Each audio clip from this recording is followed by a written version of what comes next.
Tôi là một thiên sư, thế mà lại xuyên không vào cơ thể một pháp y. Thế nên khi các pháp y khác đang giải phẫu thi thể, tôi trực tiếp làm cho thi thể đứng dậy, sau đó nói với cái xác rằng người mất như thế nào. Tự viết đi. Vốn dĩ tôi sắp trở thành thiên sư thế hệ tiếp theo, nhưng chẳng ngờ lúc tiếp nhận thiên sư độ lại xảy ra sai sót. Thế mà lại xuyên không đến thế giới này. Trương Phong, hôm nay là ngày đầu tiên cậu đến báo danh. Để học tỷ, xem thử thành của học tập mấy năm nay của cậu thế nào. Thi thể này giao cho cậu nghiệm xác đấy. Sao tôi lại để cậu nghiệm xác ư?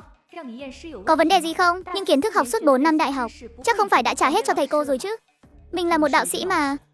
Tôi có biết nghiệm xác đâu chứ. Cái đó, chủ nhiệm Lâm, dù sao thì hôm nay cũng là ngày đầu tiên tôi vào làm. Có vài quy trình này nọ tôi vẫn chưa nắm rõ. Hay là để chủ nhiệm làm trước đi ạ? Có quy trình gì chứ?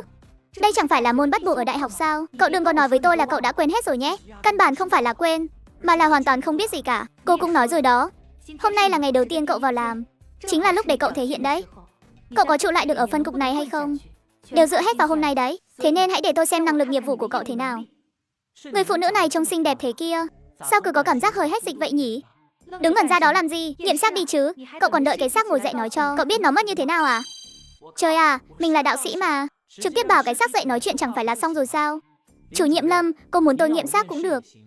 Nhưng thói quen nghiệm xác của tôi là không được có bất kỳ ai làm phiền xung quanh. Chủ nhiệm Lâm, cậu cũng lắm trò thật đấy. Người ta thường nói cao thủ đều có chút lập dị. Để tôi xem thử vị cao thủ như cậu có danh xứng với thực hay không. Nhóc con, để ta giúp ngươi nhìn ngắm thế giới này thêm lần nữa. Cũng để đạo gia ta đây xong xuôi cái công việc này. Để ta xem ngươi định lén lén lút lút làm cái trò gì nào. Lại còn không cho người khác đứng bên cạnh quan sát nữa chứ. Quỷ môn mở, Diêm La lệnh âm. Hồn quý vị, Thái thượng lão quân cấp như luật lệnh, dạy cho ta. À, tôi sống lại rồi. Sống cái nỗi gì? Hắn. Ngươi đã chốt rồi. Chẳng qua là đạo gia ta đã mượn linh hồn ngươi từ chỗ Diêm Vương. Một lát nữa, sẽ cho ngươi trở lại dương gian để bày tỏ nỗi oan khuất của mình. Anh, tôi chốt thẳng quá đi mà. Đạo gia, mày nhất định phải làm chủ cho tôi đấy. Nhỏ tiếng thôi, ngươi có biết việc người ngồi dậy lúc này là chuyện bất thường đến thế nào không? Ta đã cố ý đuổi mọi người đi chỗ khác chính là vì không muốn để ai phát hiện ra. Ngươi giỏi lắm, lại còn định gọi người ta quay lại đây cho đạo gia này à? Có tin là ta sẽ tống cổ ngươi về lại chỗ cũ không? Nỗi oan của ngươi thì cứ tự mà tìm cách giải quyết đi. Đạo gia yên tâm, tôi sẽ không la hết nữa đâu. Được rồi, nói cho ta biết đi. Rốt cuộc là người đã chốt như thế nào? Kẻ nào đã hại ngươi? Đạo gia, tôi tên là Lê Binh, năm nay 35 tuổi. Số chứng minh nhân dân là mọi chuyện đều bắt đầu từ cái đêm mùa hè năm ngoái. Dừng. Sao ngươi không kể từ thời bàn cổ khai thiên lập địa luôn đi? Tự mình viết lại quá trình bị rớt đi. Nhớ lấy, viết vào trọng tâm ấy. Nghe rõ chưa? Rõ thưa đạo gia. Thôi xong, bị lộ rồi. Sao người phụ nữ này lại biết được chứ? Cô, chủ nhiệm Lâm. Cô nghe tôi ngụy biện. À không, giải thích đã. Ông đang làm cái gì thế? Đạo gia, có người ngoài kìa. Diễn kịch, mau diễn kịch đi. Ngài xem diễn xuất của tôi tốt không này? Mau đứng dậy đi. Đã bị lộ hết rồi còn giả vờ giả vịt cái gì nữa? Bị lộ rồi sao? Tôi diễn tốt lắm mà. Đạo gia, có phải là do kỹ năng diễn xuất của ngài quá kém không? Anh, xác chốt sống dậy rồi. Nhìn cái gì mà nhìn, mau viết đi. Viết xong rồi tự mình nằm xuống lại. Nhất vọng giai không? Không được. Linh khí ở thế giới này thực sự quá thưa thớt. Hơn nữa sau khi tôi xuyên không tới đây, tu sáu trên người cũng đã sụt giảm quá nhiều rồi. Những pháp thuật tối thượng như nhất vọng giai không đều không thể thi triển được. Chẳng lẽ mình thực sự phải rớt người diệt khẩu sao? Bỏ đi. Vẫn nên nghĩ xem sau khi Lâm Nhện này tỉnh lại, mình nên lừa gạt cô ta thế nào đây? Đạo trưởng này cũng hơi đáng sợ thật. Mới hở ra một tí là đói rớt người rồi. Đạo trưởng kia đang làm gì thế? Tôi viết xong rồi. Được rồi, nằm xuống lại rồi tiếp tục giả chớt đi. Tuân lệnh đạo diễn.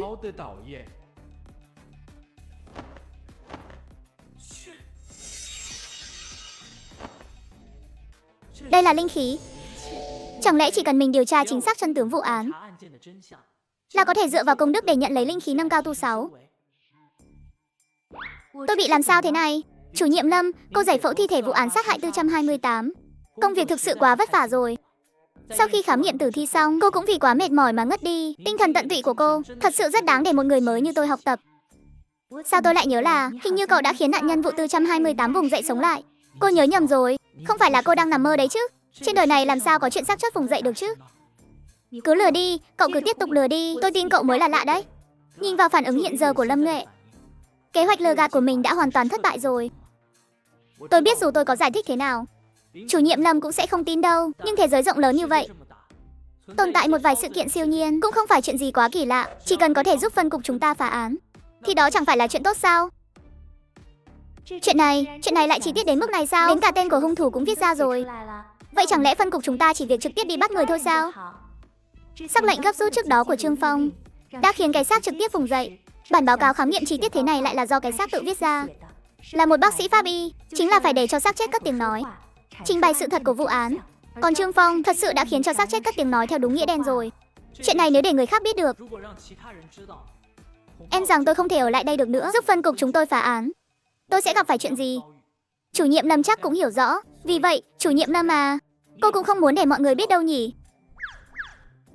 Cô chắc chắn đây là báo cáo khám nghiệm tử thi của các người chứ? Không uổng công tôi đã tốn cả đêm để thuyết phục. Cuối cùng cũng thuyết phục được Lâm nhé rồi. Đúng vậy, cái báo cáo khám nghiệm này của các người, sao cứ thấy có gì đó không đúng lắm nhỉ? Tôi, một thiên sứ, xuyên không vào cơ thể của một bác sĩ pháp y. Cho nên khi những bác sĩ pháp y đang giải phẫu tử thi, tôi trực tiếp làm cho xác chết đứng dậy. Sau đó nói với cái xác, người bị mất thế nào? Tự viết đi. Vốn dĩ tôi sắp trở thành thiên sư đời tiếp theo, lại không ngờ lúc tiếp nhận thiên sư độ lại xảy ra sai sót. Lại xuyên không đến thế giới này. Có gì không đúng đâu chứ? Danh tính người mất, thời gian mất, nguyên nhân mất chẳng phải đều viết rõ ràng rành mạch rồi sao? Chẳng phải rất chi tiết sao? Cô có thấy rằng cái báo cáo này có hơi quá chi tiết rồi không? Chẳng lẽ chi tiết một chút không tốt sao? Đạo lý thì tôi hiểu, nhưng cái số chứng minh thư của hung thủ này là sao đây? Mẹ kiếp, cái người mất này biết điều thì cũng thôi đi. Cậu rảnh rỗi quá hóa rồi à? Đi nhờ số chứng minh thư của người khác làm cái gì chứ? Tối qua chỉ mải nghe Trương Phong nói hưu nói vượn. Bản thân tôi cũng chưa kiểm tra kỹ lại cái báo cáo này. Có nhà pháp y nào mà qua khám nghiệm lại tra ra được mấy thứ này không? Cậu tự cầu phúc cho mình đi. Buổi khám nghiệm tử thi đêm qua, toàn bộ quá trình đều do Trương Phong thực hiện. Báo cáo này cũng là Trương Phong viết. Có vấn đề gì anh cứ hỏi cậu ta đi. Không phải chứ, cô nợ kém nghĩa khí vậy sao? Cái này, cái kia. Nhưng chuyện này biết giải thích thế nào đây? Trương Phong, không lẽ cậu là... Chẳng lẽ cảnh sát Hồ đã đoán ra thân phận của Trương Phong? Hay là cảnh sát Hồ biết điều gì đó về sức mạnh siêu nhiên, cho rằng Trương Phong là... Nhìn vẻ mặt của quyết của cảnh sát Hồ, Trương Phong biết mình không còn cách nào để giải thích nữa rồi. Căn bản là không thể tránh né được nữa. Cũng đành bất đắc dĩ gật đầu nói, tôi là... Cậu thừa nhận rồi. Được rồi, tôi ngửa bài luôn vậy. Tôi quả thực là... Không ngờ tới thật đấy. Cậu thực sự đã lén lút ra ngoài điều tra án lúc đêm muộn sao? Có phải còn nhân lúc người của chúng tôi không có ở đó, đã lén lấy hồ sơ của người bị hại ra xem, dựa vào đủ loại manh mối mà điều tra ra hung thủ chính là một người nào đó ở bên cạnh hắn, cho nên mới đem kết luận của mình viết vào trong báo cáo sự việc. Không ngờ cậu không chỉ đơn thuần là một bác sĩ pháp y, mà còn là một thám tử nữa. Lâm Nhụy và Trương Phong nhìn nhau, cái quái gì thế này? Mạch não của người phụ trách đội hình sự này kiểu gì vậy trời? Sao thế? Có vấn đề gì à? Dạ không, cảnh sát Hồ. Ngài của không hổ danh là lão làng trong ngành hình sự. Chuyện này cũng bị ngài nhìn thấu rồi. Ngài sẽ không trách tôi vì chưa được sự đồng ý của ngài, mà đã lén xem hồ sơ chứ? Ha ha ha, tất nhiên là tôi không trách cậu rồi. Không ngờ cậu lại có năng lực đáng kinh ngạc như vậy. Tôi không những không trách cậu, vụ án này mà phá được thì còn phải ghi công đầu cho cậu đấy. Không nói nữa, tôi đi bắt người đây. Tiểu Vương, tập hợp anh em, chuẩn bị hành động. Vâng, Tiểu Hồ. Lần hành động này cô tạm thời không cần tham gia đâu. Cô đi theo tôi sắp xếp cho cô một nhiệm vụ đặc biệt nhé. Sao vậy, cô có nhớ hôm qua phân cục chúng ta mới có một bác sĩ pháp y trẻ tuổi đến không? Dĩ nhiên là nhớ chứ ạ. Chính là anh chàng đẹp trai đó. Nhiệm vụ tôi giao cho cô bây giờ có liên quan đến cậu ta đấy. Nhắc mới nhớ, có một chuyện tôi cũng cần phải xin lỗi cô. Vì sao à?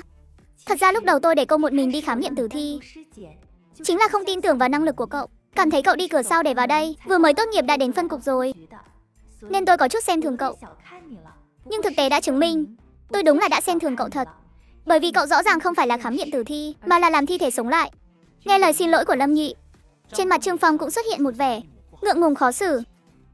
Được rồi Trương Phong, tối qua chúng ta cũng coi như đã tăng ca cả đêm rồi. Hôm nay không có án, cậu về nhà nghỉ ngơi sớm đi. Nhà cậu ở đâu? Có cần tôi đưa cậu về không? Ký túc xá của phân cục vẫn chưa được phân xuống. Thời gian này, lãnh đạo bảo tôi tạm thời ở trong văn phòng, tạm bợ một chút. Vậy được rồi, cậu nghỉ ngơi sớm đi. À, nhà tôi vẫn còn một phòng trống. Hay là trước khi có ký túc xá cậu cứ ở tạm nhà tôi đi. Như vậy có làm phiền chủ nhiệm không? Tất nhiên là không rồi. Đi thôi, tôi đưa cậu về nhà. Cảm ơn lãnh đạo. Hôm qua lúc đi làm tôi quên không khóa cửa. Tôi cảm thấy không phải do ổ khóa hỏng. Ai mà to gan vậy, ngay cả nhà cảnh sát cũng dám trộm. Trộm cái gì không trộm? Đây là di vật ông nội để lại cho tôi. Căn bản không đáng giá bao nhiêu, tại sao lại phải lấy đi chứ? Tên trộm đáng rớt này, rõ ràng là biết camera của khu này đã cũ nát từ lâu rồi, nên mới dám ngông cuồng như thế. Căn bản không tra được một chút manh mối nào. Tên trộm thậm chí còn không để lại chút dấu vân tay nào. Chủ nhiệm Lâm, nếu chị đã cho tôi ở nhờ vài ngày, vậy để báo đáp, tôi cũng sẽ giúp chị một tay. Hả, cậu định làm gì? Chủ nhiệm Lâm, đợi chút. Lát nữa tôi sẽ gửi vị trí cho chị. Chị hãy dẫn theo đồng nghiệp phân cục chuẩn bị qua bắt người. Cảnh sát Hồ, có thể chia cho tôi một đội người không? Trương Phong dường như đã tìm được manh mối về vụ trộm cắp nhà dân gần đây. Vụ trộm mà cậu nói, có phải là mấy vụ gần đây không có hình ảnh giám sát? Thậm chí đến cả dấu vân tay cũng không để lại đúng không? Cậu ấy đã nói như thế. Bây giờ cậu ấy đang đi một mình rồi. Tôi cảm thấy chúng ta vẫn cần phải cử một đội đến hỗ trợ một tay. Được rồi, tôi biết rồi. Thật hay giả vậy? Đã 1 tháng rồi mà chẳng có chút manh mối nào. Vì chuyện này mà Tiểu Trương vất vả lắm rồi. Mọi chuyện đều rối tung lên. Hắn đã thừa nhận mọi tội trạng của mình. So với tập hồ sơ mà anh mang đến hôm nay, về cơ bản là không có gì khác biệt. Vụ án 428 có thể tuyên bố phá xong rồi. Thật sao? Cậu đi gọi Vương Ngốc lái xe đi cùng tôi. Lão nhị, mày chắc là thứ này đáng tiền chứ? Chắc chắn là đáng tiền chứ. Mấy món trang sức trộm được tối qua, tiền bạc hay mấy thứ tương tự nếu không để trong ngăn kéo thì cũng để trong tủ. Duy chỉ có thứ này là được đặt trong một cái hộp đặc chế. Bên trên còn có cả khóa mật mã nữa. Em đã phải tốn bao nhiêu công sức mới mở được cái khóa đó đấy. Thứ bên trong này mà không đáng tiền thì việc gì phải bảo vệ kỹ như vậy chứ? Mày có chắc thứ này không phải là đồ chơi của trẻ con không? Làm sao có thể chứ?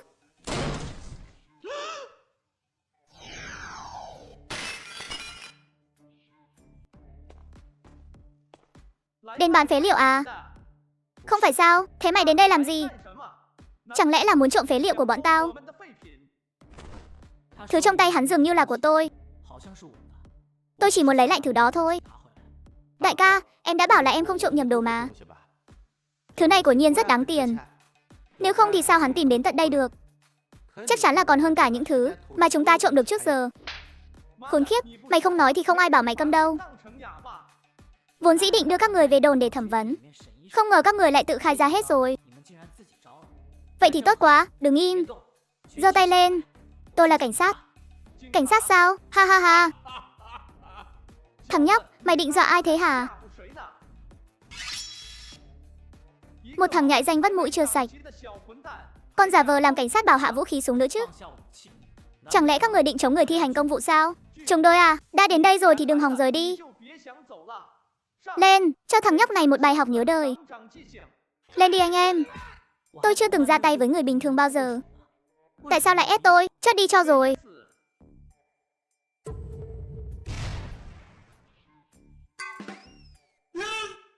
Cái gì vậy trời? Mày còn đứng ngây ra đó làm gì hả? Chém nó đi, đồ vô dụng, đến chém tao đây này. Tao cho mày một cơ hội đây. Tao đứng yên ở đây không nhúc nhích. Dùng cái rìu của mày chém tao đi. Chém tao đi, đứng ngây ra đó làm gì? Cho mày cơ hội mà mày cũng không biết dùng, đúng là vô dụng. Đừng đánh nữa mà. Chú cảnh sát ơi, tôi sai rồi, tôi biết lỗi rồi. Trả lại đồ cho tôi. Gửi cho anh này. Đây là đồ của anh, trả lại cho anh đó. Cái loại vô dụng này, mày thì có cái tích sự gì chứ? Chốt đi, thằng nhóc. Không được cử động, bỏ hết đồ trong tay xuống cho tôi. Ngồi xuống đất, hai tay ôm đầu. Chú cảnh sát ơi, tôi nhận tội, đừng giết tôi. Trương Phong, cậu không bị thương chứ? Sao cậu không đợi người của cục đến mà đã tự mình xông vào rồi? Nếu xảy ra chuyện gì thì phải làm sao đây? Chủ nhiệm Lâm, ông nhìn tôi thế này xem có giống là có chuyện gì không? Đây chắc là món đồ cậu bị mất phải không? Đúng vậy, chính là nó. Hai tên trộm ngốc nghếch các người, trộm gì không trộm? Sao lại đi trộm món đồ chơi mà ông nội làm cho tôi chứ? Đồ chơi sao? Khốn thật. Lão nhị, tao không ngờ mình lại bị sa lưới chỉ vì một món đồ chơi đấy. Tao thật sự muốn ngay bây giờ giết chết mày luôn, cầm miệng. Nằm xuống đất cho tôi. Để tôi xem anh định rớt ai nào. Hai cậu lục soát chỗ này đi, xem còn tang vật nào khác không. Rõ.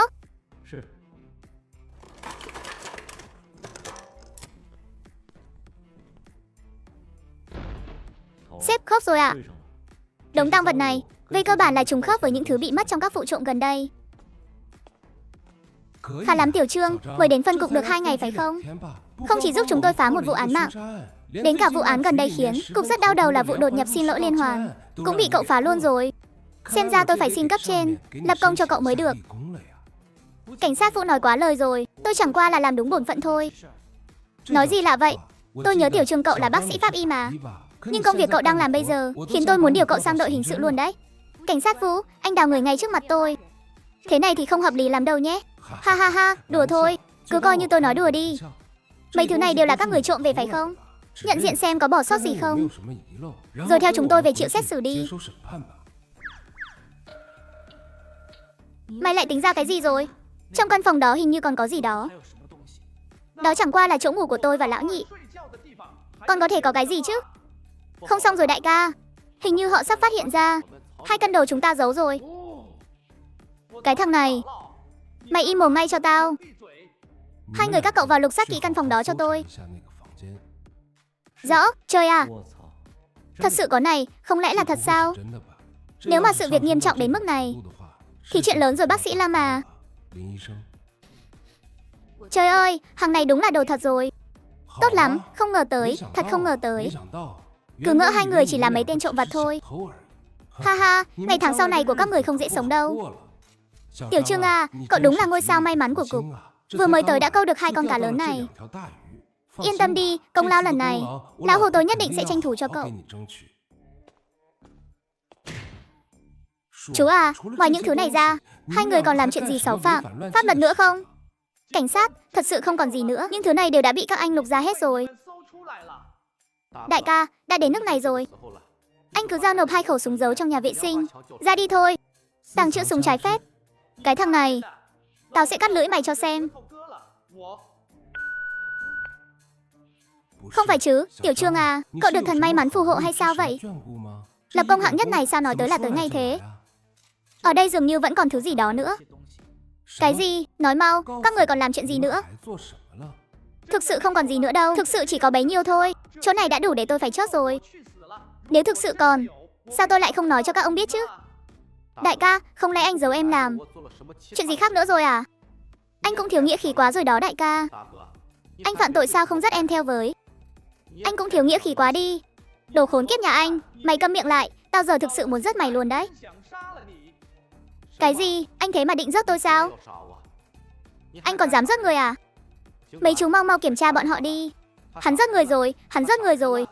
Khai thông thiên đình, giúp người trường sinh, cấp cấp như luật lệnh.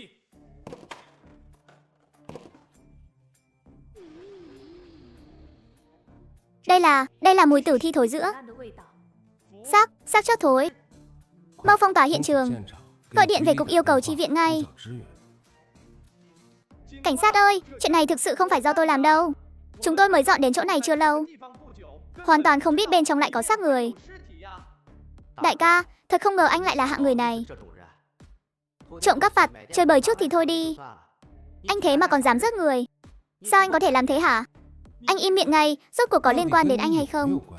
Chúng tôi tự khắc sẽ điều tra rõ ràng. Bây giờ anh hãy ngoan ngoãn đứng yên đó cho tôi. Cái xác này dường như thực sự không có liên quan gì đến bọn họ đâu. Dựa vào dấu vết sinh hoạt tại trạm thu mua phế liệu này, và cả gần đây, thời điểm xảy ra các vụ trộm cắp liên hoàn mà xét, 2 người bọn họ chắc chỉ mới ở đây trong vòng 2 tuần. Mà mức độ thối rữa của cái xác này, em là đã quá 1 tháng rồi. Đúng thế, Trương Phong nói đúng đó. Thời gian nạn nhân mất chắc chắn vượt quá hơn 1 tháng rồi. Vậy nguyên nhân cái chết là gì? Về nguyên nhân cái chết cụ thể này, chúng tôi còn cần phải tiến hành khám nghiệm thêm. Còn khám nghiệm gì nữa? Anh trực tiếp làm một cái cho chúng tôi xem không phải xong rồi sao? Đúng vậy. Điều kiện ở đây có chút tệ quá. Khám nghiệm thêm, hay là mang thi thể về cục, rồi chúng ta hãy đưa ra kết luận. Lâm chủ nhiệm, cô nhìn tôi như vậy làm gì? Bây giờ tôi rất tò mò rốt cuộc anh là hạng người gì? Rốt cuộc anh có năng lực đặc biệt gì? Nếu tôi không nhìn lầm, thi thể đó tự nhiên từ trong đống phế liệu rơi ra. Tuyệt đối không phải ngẫu nhiên. Em là nó tự mình bò ra đấy. Quả thực là đã để Lâm nhề đoán đúng rồi. Trương Phong thực ra ngay từ bước chân đầu tiên bước vào trạm thu mua phế liệu này đã cảm ứng được ở đây có một luồng âm sát khí. Nếu ở thế giới ban đầu của Trương Phong tuyệt đối sẽ nghĩ nơi này có yêu ma tà túy. Nhưng ở thế giới này, loại khí tức này, em rằng chính là thi thể thôi. Chỉ là phế liệu chất bên trên thực sự quá nhiều. Nếu dọn dẹp từ bên ngoài thì hơi chậm. Thế nên Trương Phong đã trực tiếp niệm khẩu quyết cảm ứng. Cấp như luật lệnh, khiến thi thể này lập tức từ bên trong bò ra. Đa tạ Lâm chủ nhiệm đã giấu giúp tôi. Tôi không giấu giúp anh thì biết làm thế nào. Để anh hôn tôi thêm cái nữa chắc. Hỏng rồi. Mình nói cái này làm gì không biết. Trương Phong nghìn vạn lần đừng có nghĩ nhiều. Nghìn vạn lần đừng nghĩ nhiều. Nếu đã như vậy, vậy thì tôi chỉ đành hôn chủ nhiệm thật kỹ thêm một chút thôi. Im miệng. Im miệng đi. Có phải anh quên mất nhiệm vụ tôi giao cho anh rồi không? Tôi không quên mà. Sao thế? Vậy anh ta qua đây bắt tội phạm vụ trộm cắp đột nhập liên hoàn. Sao anh không đi theo? Không phải anh ta về nhà nghỉ ngơi rồi sao? Sao lại chạy đến hiện trường vụ bắt giữ rồi? Bây giờ anh ta và Pháp Y Lâm đang trên đường về cục. Đợi hắn quay lại cục rồi cô hãy bắt đầu nhiệm vụ của mình. Cái thằng nhóc này thật sự rất kỳ quái. Chuyện gì vậy anh Trương Phong? Sao lại khiến bố bận tâm đến thế? Kỳ quái sao? Một bác sĩ Pháp Y thì có gì mà kỳ quái chứ? Bác sĩ Lâm, bác sĩ Trương, chẳng phải họ đã về nghỉ ngơi rồi sao? Sao lại quay lại rồi? Được rồi, mời bắt đầu màn trình diễn của cô. Sau khi Lâm Nhụy biết mình có khả năng chiêu hồn, cô ấy lại trở nên lười biếng hẳn đi. Cô là bác sĩ Pháp Y mà, dù gì thì cũng phải động dao kéo mà kiểm tra một chút chứ. Họ đang làm cái gì vậy? Sao vẫn chưa bắt đầu khám nghiệm tử thi? Chẳng lẽ trước khi khám nghiệm còn phải bái thần linh nữa sao? Cấp như luật lệnh. Nói đi, làm sao mà người chết? Có gì đó không đúng lắm. Không đúng chỗ nào? Trả mạng cho ta. Nạn nhân này trước khi mất, anh ta đã phải chịu oan ức thấu trời, hoặc là một số chuyện khác, khiến oán khí của anh ta vô cùng nặng nề, dẫn đến hiện tượng biến xác. Nằm yên đó, đừng có phát ra tiếng động.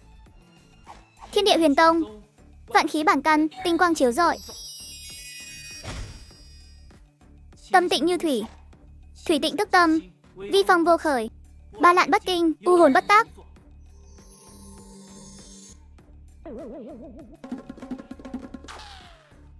Được chưa? Trả mạng cho ta.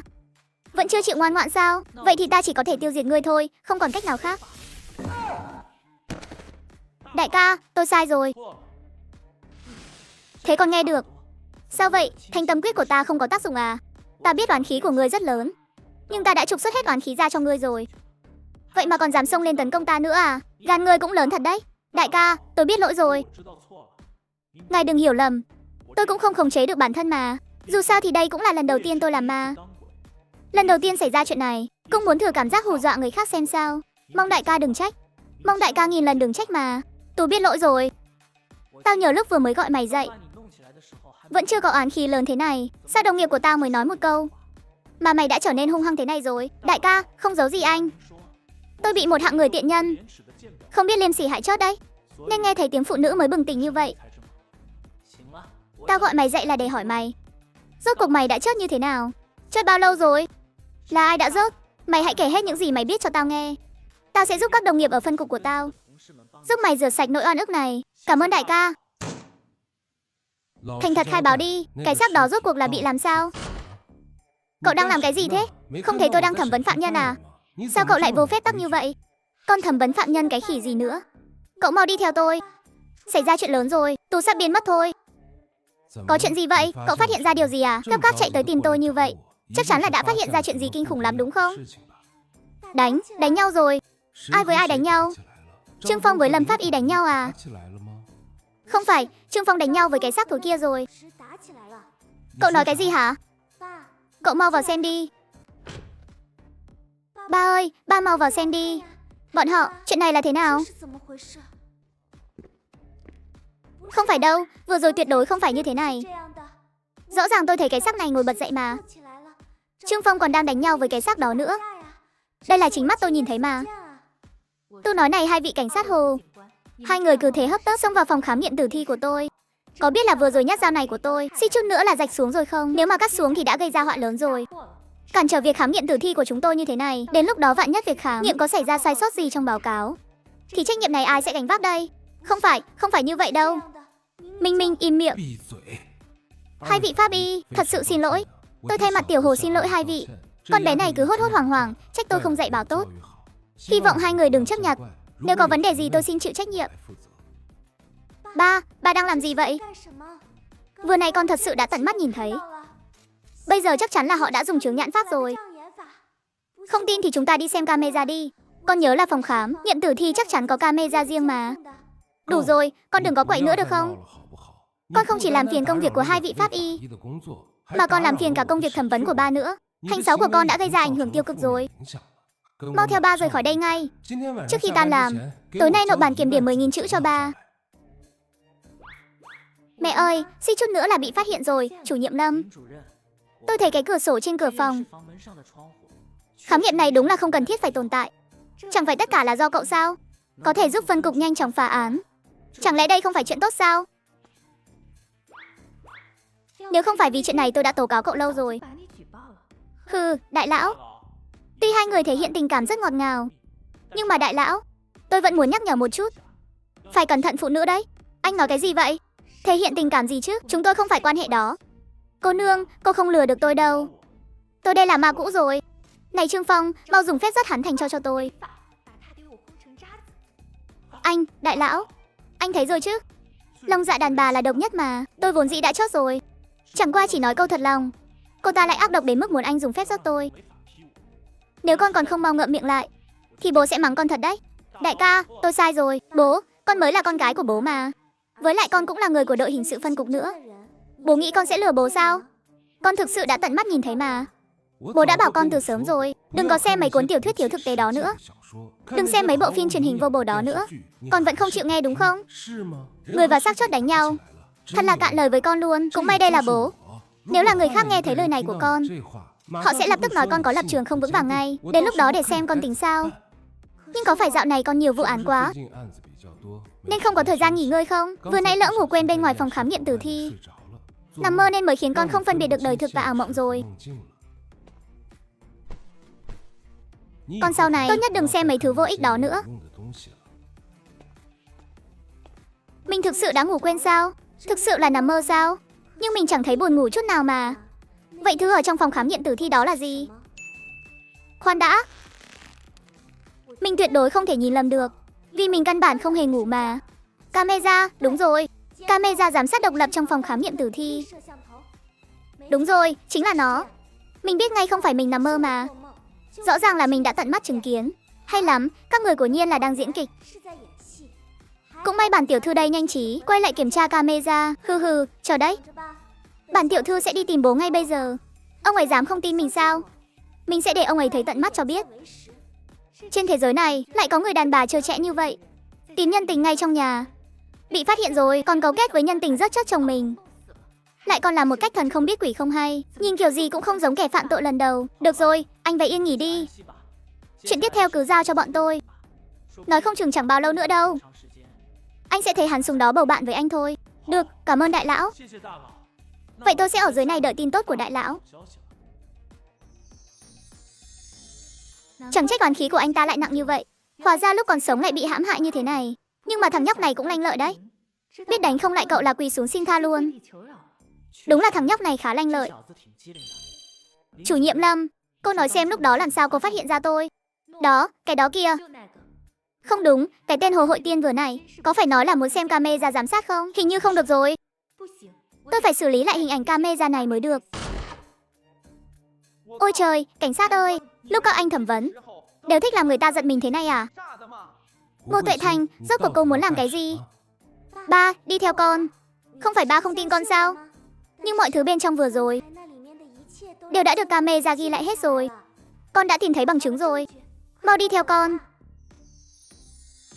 Quả nhiên là vậy. Chỉ cần mình làm sáng tỏ chân tướng của một vụ án, sẽ nhận được lượng linh khí phản hồi rất đáng kể. Chẳng lẽ đây là đặc tính của thế giới này sao? Xem ra sau này phải tìm cách giúp phân cục phá thêm nhiều vụ án mới được, để bản thân có thể tu luyện, sớm ngày quay lại tu 6 trước khi xuyên không. Cảnh sát Hồ, sao các anh lại quay lại nữa vậy? Chủ nhiệm Lâm, các người vẫn có sơ hở đấy. Anh có ý gì? Có phải mọi người đã quên mất trong phòng khám nghiệm tử thi có một cái camera độc lập không? Cảnh sát Hồ này, tôi không hiểu anh đang nói gì cả. Chủ nhiệm Lâm, cô còn giả vờ sao? Camera độc lập trong phòng khám nghiệm của các người chắc chắn đã ghi lại cảnh Trương Phong và cái xác trước kia đánh nhau như thế nào. Cảnh sát Hồ này, cơm có thể ăn bậy, nhưng lời thì không được nói bậy đâu. Pháp y chúng tôi đánh nhau với xác chết sao? Ý của cậu là cái xác này thành tinh rồi sao? Vậy chúng ta rốt cuộc là bác sĩ pháp y hay là pháp sư đây? Vẫn còn đang diễn kịch à? Vậy thì thế này đi, nếu đã là các người không thừa nhận thì hãy để chúng tôi đi xem thử. Camera giám sát độc lập trong phòng khám nghiệm của các người kiểm tra một chút chẳng phải là xong rồi sao? Cái gì? Cậu có biết mình đang nói gì không? Camera trong phòng khám nghiệm của chúng tôi trừ khi có văn bản cấp trên mới có thể cho những người ngoài pháp y xem. Chẳng lẽ cậu muốn tôi xáo phạm quy định để mở camera sao? Chủ nhiệm Lâm, anh căng thẳng như vậy có phải là lo lắng chúng tôi thấy thứ gì không nên thấy không? Bố là người đứng đầu đội hình sự, dĩ nhiên là có quyền xem camera phòng khám nghiệm pháp y rồi. Bố thấy chưa? Anh ta bây giờ căng thẳng như vậy chắc chắn là có bí mật. Bố tin con đi, hãy tra camera của bọn họ. Không được, tuyệt đối không được. Pháp y Lâm, tôi có thể xem camera phòng khám nghiệm của các anh không? Cảnh sát Hồ, ông thật sự muốn điều tra pháp y chúng tôi sao? Ông không tin chúng tôi ư? Pháp y Lâm, chẳng phải đây là tình huống đặc biệt sao? Cho nên nếu cảnh sát Hồ đã nhất quyết muốn xem, vậy được rồi, mời đi theo tôi. Chủ nhiệm Lâm, làm phiền anh tua ngược lại hình ảnh camera về lúc bắt đầu khám nghiệm tử thi đi. Mọi người chắc chắn muốn xem chứ? Dĩ nhiên là xem thì được, nhưng lát nữa bất kể mọi người nhìn thấy gì, tôi đều hy vọng mọi người có thể giữ bí mật giúp tôi và Trương Phong. Lát nữa bất kể mọi người nhìn thấy gì, tôi đều hy vọng mọi người có thể giữ bí mật giúp tôi và Trương Phong. Mê mơ, xin mọi người nhất định phải giữ bí mật cho hai chúng tôi đấy. Mặt anh đỏ gay như cái ấm trà rồi kìa. Hai đứa mình ôm hôn trong phòng khám nghiệm hồi nào vậy hả? Tôi vẫn còn là trai tân chính hiệu đấy nhé. Cô làm thế này chẳng phải là làm hại thanh danh của tôi sao? Pháp y Lâm, thật sự xin lỗi nhé. Thật ra chuyện này tôi sẽ giữ kín cho hai người, nhưng vẫn phải chúc mừng hai người nhé. Không thể nào, tuyệt đối không thể nào. Không phải như vậy đâu, không phải như vậy đâu. Thật sự không phải như vậy đâu mà. Cậu còn muốn làm cái gì nữa đây? Được thôi, cậu với tư cách là một sĩ quan cảnh sát mà lại không biết phân biệt việc nào nặng việc nào nhẹ sao? Cậu có biết bên tôi vẫn đang thẩm vấn phạm nhân không? Lại còn hết lần này đến lần khác làm phiền hai bác sĩ pháp y khám nghiệm. Tôi nói cho cậu biết, đến khi hai người họ kết hôn, để tạ lỗi, một mình cậu phải chuẩn bị một phần quà mừng đấy. Trước đây cậu còn dám lén lút sau lưng tất cả chúng tôi, lẻn vào phòng giám sát của phòng khám nghiệm tử thi. Cậu muốn làm cái gì hả? Muốn tráo đổi quá trình khám nghiệm của chúng tôi sao? Cậu có biết hành xáo này của mình sẽ phải gánh chịu hậu quả như thế nào không? Không, tôi không có ý định can thiệp vào hình ảnh giám sát đâu. Tôi chỉ xem qua một chút thôi. Cậu nói không có là không có sao hả Tiểu Hồ? Rốt cuộc cậu có ý đồ gì? Lén nhìn chúng tôi tiến hành khám nghiệm tử thi, thậm chí còn lèn vào phòng giám sát của phòng khám nghiệm, trích xuất camera khám nghiệm của chúng tôi. Sao nào, chẳng lẽ cậu với vụ án này lại có mối quan hệ mờ ám không thể tách rời sao? Không, con không có. Con không có mà. Con không biết gì hết mà ba. Con thật sự không có mà. Con thật sự không có ý gì khác đâu. Kìa Pháp y Lâm, anh bớt giận đi đã. Thật ra đây là nhiệm vụ tôi giao cho nó, để nó đi theo xem tình hình trong lúc Tiểu Trương đang làm nhiệm vụ. Thế nên Tiểu Trương à, cậu nghìn vạn lần đừng nghĩ nhiều nhé. Không phải là tôi không tin tưởng cậu, mà là vì năng lực phá án của cậu quá xuất sắc. Tôi để nó đi theo cậu, một mặt là để học hỏi năng lực này từ cậu, mặt khác cũng là vì tôi muốn xem rốt cuộc cậu đã phá hai vụ án này như thế nào. Vậy nên cảnh sát Hồ, chuyện như vậy anh cứ nói thẳng với tôi không phải tốt hơn sao? Nếu anh đã muốn biết thì lần tới khi đi phá án, anh cứ đưa tôi đi cùng là được rồi. Thế thì tốt quá. Tiểu Trương, vậy chúng ta quyết định thế nhé. Pháp y Lâm, thực sự xin lỗi ngài. Tôi về sẽ dạy bảo lại cái con bé bướng bỉnh này. Tôi sẽ bắt nó viết bản kiểm điểm, rồi đích thân đến tận nơi xin lỗi ngài. Pháp y Lâm, may ngàn vạn lần đừng để bụng nhé. Hesi, cuối cùng cũng đi rồi. May mà hồi đại học mình từng học dựng phim 2 năm. Nếu không thì đã bị lộ tẩy rồi. Làm gì vậy? Sao anh lại nhìn tôi như thế? Khoan đã, anh đừng có qua đây. Đừng có qua đây mà. Trương Phong, anh định làm gì? Giám đốc Lâm, tôi vẫn chưa có bạn gái đâu đấy. Cô để mấy cái hình ảnh đó trong camera giám sát, để cảnh sát Hồ và mọi người đều biết. Tôi vừa mới đi làm được một ngày mà đã có quan hệ mập mờ với giám đốc Lâm rồi. Danh dự của tôi biết tính sao đây? Danh dự của anh cái gì chứ? Chẳng phải tôi làm vậy là để bao che cho anh sao? Chúng ta chẳng phải đang diễn kịch sao? Tôi cũng chưa có bạn trai mà. Rõ ràng là tôi đang hy sinh danh dự của mình đấy chứ. Trương Phong, anh định làm gì? Giám đốc Lâm không phải nói là đang diễn kịch sao? Vậy thì chi bằng diễn cho giống thật hơn một chút. Cứ đà này thì tôi sắp phải diễn giả làm thật với cô rồi. Đúng rồi, còn có việc nữa. Đôi trẻ này tình cảm tốt thật đấy. Đều tại cái đồ tồi nhà anh hết. Tôi dù gì cũng là cấp trên của anh, làm gì có ai ngày đầu đi làm đã cùng với cấp trên. Ái cha, đồ tồi này. Kiếp trước mẹ nó chứ, mình cứ ở lì trên núi Long Hổ, chưa từng xuống núi lần nào. Ai mà ngờ được hộ ở dưới núi lại lợi hại như thế. Tôi đi đưa báo cáo khám nghiệm tử thi cho cảnh sát Hồ đây. Ôi trời Lâm Nhuế ơi, sao mày lại có thể như vậy? Mày đã giữ mình như ngọc suốt hơn 20 năm rồi. Sao lại chỉ vì một thằng nhóc vừa mới quen biết một ngày mà lại không kìm lòng được chứ? Thằng nhóc này quái dị thật đấy. Khoan đã, nếu anh ta có thể điều khiển thi thể thì chắc chắn cũng có thể điều khiển được mình rồi, đúng không? Nhất định là như vậy. Mình chắc chắn là bị trúng độc của anh ta rồi. Xong việc rồi. Xin lỗi, là ngoài ý muốn. Tôi cũng không biết là hai người đã xong rồi. Cảnh sát Hồ, của thật là đã xong rồi. Nhưng là chuyện của sư tỷ đã xong xuôi rồi. Có kết quả chưa? Việc nạn nhân mất của thực là không có liên quan gì đến hai tên trộm đó. Chúng tôi tìm thấy trong dạ dày người mất dấu vết còn sót lại của thuốc ngủ. Cộng thêm việc chúng tôi suy đoán thời gian nạn nhân chết đã hơn 1 tháng, mà bây giờ vẫn còn dư lượng thuốc, thì có thể chứng minh nạn nhân đã uống một lượng lớn thuốc ngủ trước khi mất. Thuốc ngủ không lẽ ông ta tự sát? Không. Nếu nạn nhân là tự sát, lẽ nào ông ta tự mình chui vào đống phế liệu đó mới uống thuốc tự quyên sinh sao? Hơn nữa chúng tôi còn phát hiện, tuy da thịt của người mất đã thối rữa nghiêm trọng, nhưng ở vùng cổ vẫn còn vết hằn, cho nên đây chắc chắn là một vụ giết người. Cái gì? Lần này không có số chứng minh thư của hung thủ sao? Chủ yếu là người mất không nhớ rõ. Mê mông. Cái gì mà người mất không nhớ rõ? Ý tôi nói là người mất không có ghi chép lại trên thi thể của người mất. Sao có thể có số chứng minh thư của hung thủ được chứ? Đúng không? Ông ta không thể nào đem số chứng minh thư của hung thủ ghi lại trên da của mình được. Hóa ra là vậy à? Anh nói là không ghi chép, tôi lại nghe nhầm thành không nhớ rõ. Xem ra dạo này bận quá rồi, tai cũng lùng bùng luôn rồi. Tiểu Trương à, chẳng phải cậu thích điều tra phá án sao? Hay là cậu giúp tôi phân tích thử xem, người này lúc còn sống tại sao lại ngoan ngoãn uống thuốc ngủ để chờ chót như vậy? Nếu cảnh sát Hồ đã để tôi phân tích, vậy tôi xin nói ra suy đoán của mình. Tất nhiên chỉ là suy đoán thôi. Dĩ nhiên rồi, quá trình suy luận vụ án chính là suy đoán mà. Tôi đoán người có thể làm được việc này chỉ có thể là người thân cận nhất với nạn nhân, tức là vợ của ông ta. Vợ sao? Vợ của người mất vì một lý do nào đó. Có lẽ là nạn nhân, có lẽ là do không hài lòng với cuộc sống của chính mình, nên đời tư mới hỗn loạn, muốn thay đổi hiện trạng, nên mới cấu kết với nhân tình để giết người. Hung thủ thông qua các kênh bất chính để mua một lượng lớn thuốc ngủ, để người chết yên tâm ăn hết số thuốc ngủ đó. Đã nghiền nát rồi trộn vào trong bột mì, nấu mì cho người chết ăn, hoặc là băm nhỏ rồi gói vào sủi cảo. Sau khi người chết đã chìm vào giấc ngủ sâu, mới gọi nhân tình của mình đến, rồi siết cổ nạn nhân đến chết, giấu vào trong đống phế liệu, rồi bỏ đi luôn. Tôi bảo cậu đoán, chứ không bảo cậu đoán mò. Cậu có nghe xem mình đang nói cái gì không hả? Cậu có nghe xem mình đang nói cái gì không hả? Cậu đã khẳng định hung thủ là vợ của người chết. Đã vậy người vợ còn có nhân tình. Ngay cả Phan Kim Liên cũng chỉ bỏ thêm một chút thạch tín vào thuốc mà thôi. Đằng này trực tiếp nghiền thuốc ngủ vào mì để ăn. Thế không thể đằng sao? Cảnh sát Hồ, dù sao tôi cũng là pháp y, đều là đoán mò thôi. Việc phá án cụ thể vẫn cần cảnh sát Hồ ngài đích thân ra tay. Tuy nhiên, vợ của người chết này, ngài vẫn cần phải điều tra một chút. Yên tâm đi, những người liên quan đến người chết chúng tôi đều sẽ điều tra. Tiểu Trương, các cậu bên pháp y vất vả rồi. Chuyện tiếp theo cứ giao cho chúng tôi. Câu nói lúc này tôi nghe được chắc chắn là chưa nhớ kỹ, chứ không phải là không ghi chép. Rõ ràng tôi thấy cái xác đó ngồi dậy mà. Trương Phong còn đang đánh nhau với cái xác đó nữa. Chuyện này không lẽ là thật sao? Được rồi, cậu đừng viết bản kiểm điểm nữa. Làm gì chứ, dù sao anh cũng có tin tôi đâu. Tôi tin cậu. Anh tin tôi sao? Vậy sao vừa rồi anh không có bằng chứng? Bằng chứng đều bị bọn họ hủy sạch rồi. Cái bọn họ hủy là bằng chứng mà bọn họ nắm giữ. Chỉ cần cậu nắm giữ bằng chứng trong tay mình, thì sao bọn họ có thể hủy được chứ? Cậu tiếp tục quan sát Trương Phong. Khi có vấn đề gì xảy ra, đừng có tìm tôi ngay lập tức. Hãy lấy điện thoại ra ghi lại.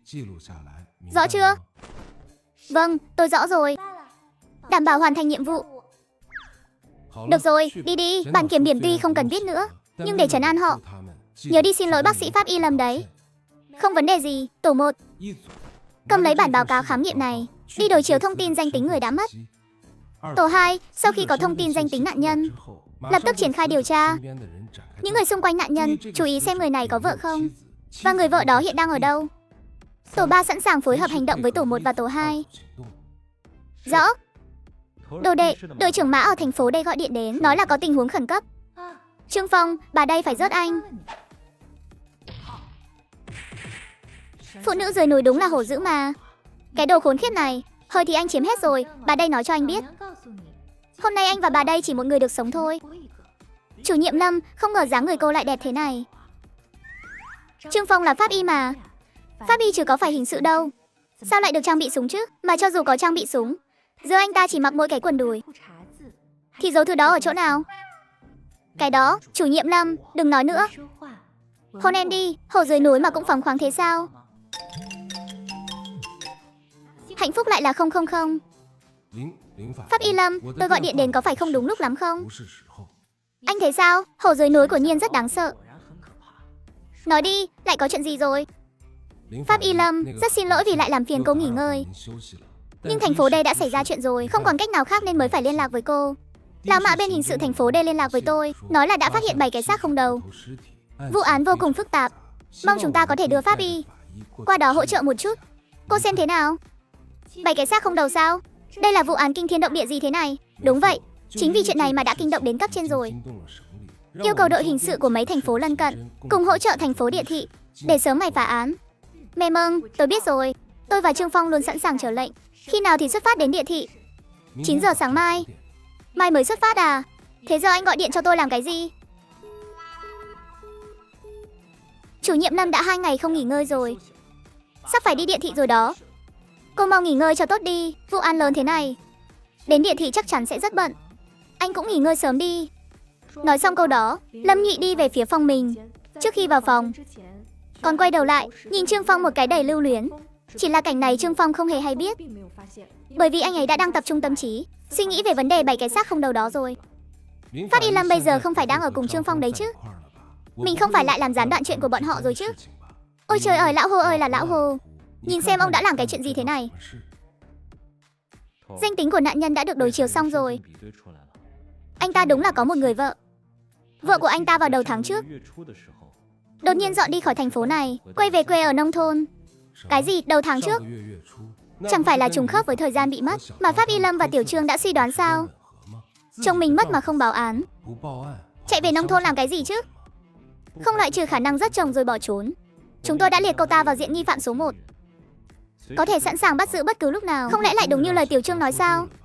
Nghiền nát thuốc mù trộn vào mì cho nạn nhân ăn. Đây đúng là phương thức gây án quái đản gì vậy chứ? Truyền lệnh của tôi, lập tức triển khai bắt giữ nghi phạm.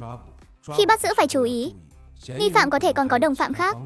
Bắt giữ tất cả bọn chúng quy án một thể. Không ổn rồi, sao mí mắt tôi cứ giật liên tục thế này? Luôn cảm thấy có chuyện gì đó sắp xảy ra. Là vận hạn của cảnh sát Hồ không tốt. Cảnh sát Hồ tối nay có lẽ sẽ gặp chuyện. Trương Pháp Nghị, muộn thế này rồi mà cậu vẫn chưa nghỉ ngơi à? Cảnh sát Vũ đang ở đâu? Bên hình sự bọn họ hình như đi làm nhiệm vụ rồi, nhưng ở đâu thì tôi cũng không biết. Hướng Đông Nam. Trương Pháp Nghị, người đâu rồi? Trời đất ơi, không lẽ mình gặp ma rồi sao? Quãng đường mấy chục dặm này, trước kia chỉ chớp mắt là tới, bây giờ lại mất tận 3 phút, chậm quá. Thật sự là quá chậm rồi. Xem ra vẫn phải tranh thủ tìm cách lấy được linh khí mới được. Đừng chạy, đứng lại, giơ tay lên. Đã bắt đầu rồi. Đã bắt đầu rồi sao? Đứng lại, khống chế người phụ nữ này trước. Đứng lại, nếu không tôi nổ súng đấy. Biến đi cho khuất mắt.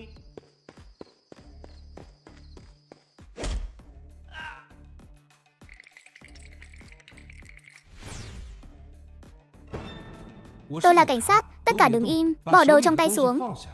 Sao hả? Chẳng lẽ các người còn muốn tấn công cảnh sát? Các người có biết hậu quả của việc tấn công cảnh sát là gì không? Đến người chúng ta còn dám rớt thì còn sợ gì chuyện tấn công cảnh sát? Dù sao bị bắt về cũng là chết. Rớt chết mày thì cũng là chết thôi. Mày nghĩ bọn tao sẽ tha cho mày sao? Ba, rớt chết tên cảnh sát này đi. Ta không được thấy ngày con gái xuất giá rồi.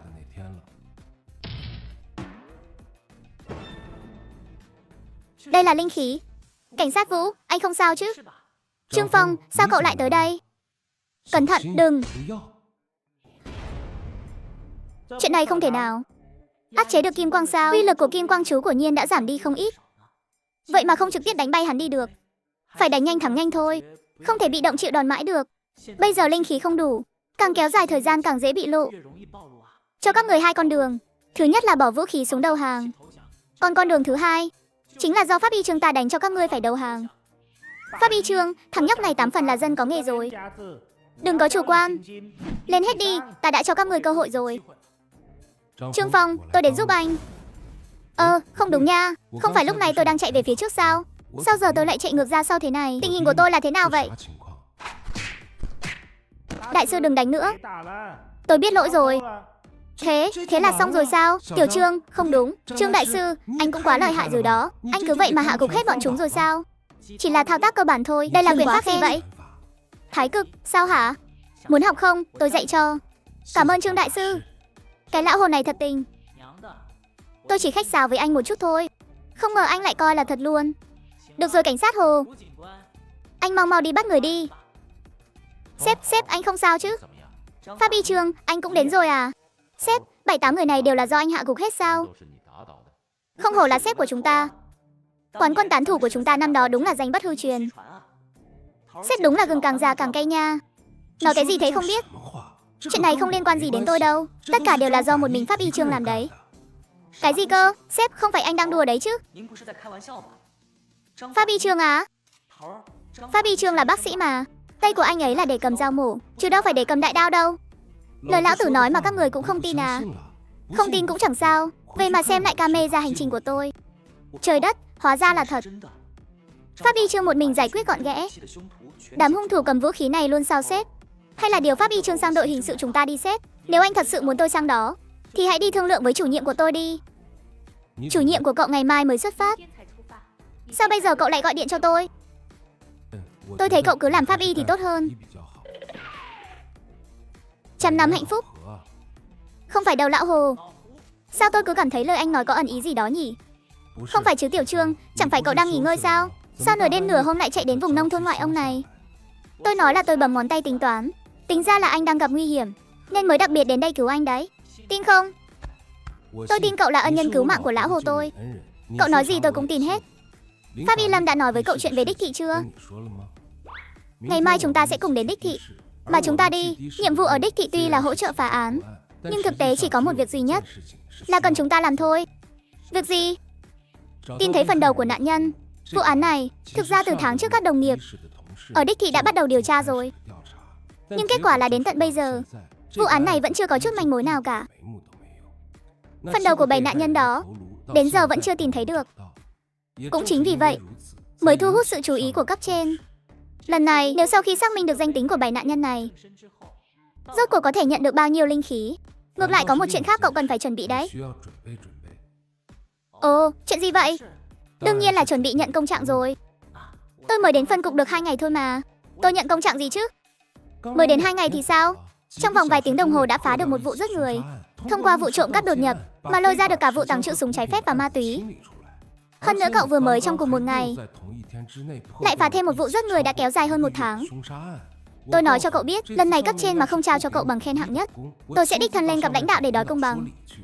Này cảnh sát Hồ, hay là anh cứ nói mấy vụ này đều do một mình anh làm đi, không liên quan gì đến tôi cả. Cái công lao đó tôi thực sự... Nói gì vậy? Lão Hồ tôi giống hạng người tranh công sao? Lại còn tranh công của ân nhân cứu mạng lão Hồ này nữa chứ. Tôi thật sự không muốn lập công mà. Trương Phong chưa bao giờ nghĩ đến việc lập công. Làm những việc này chỉ vì linh khí. Nếu không phải vì linh khí thì cậu ta đã chẳng thèm quan tâm đến mấy chuyện này đâu. Lập công chẳng phải đồng nghĩa với việc sẽ có thêm nhiều người biết đến mình sao? Đến lúc đó, những năng lực kỳ lạ này của mình liệu có còn giấu được nữa không?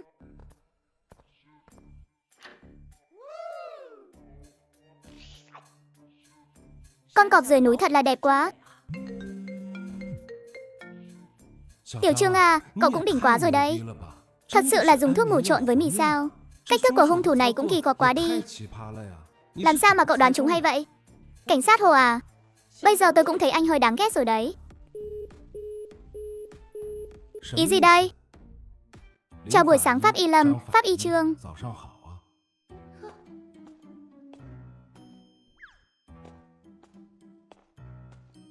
Bản thân lại vô tình phá hỏng chuyện tốt của Pháp Y Lâm rồi.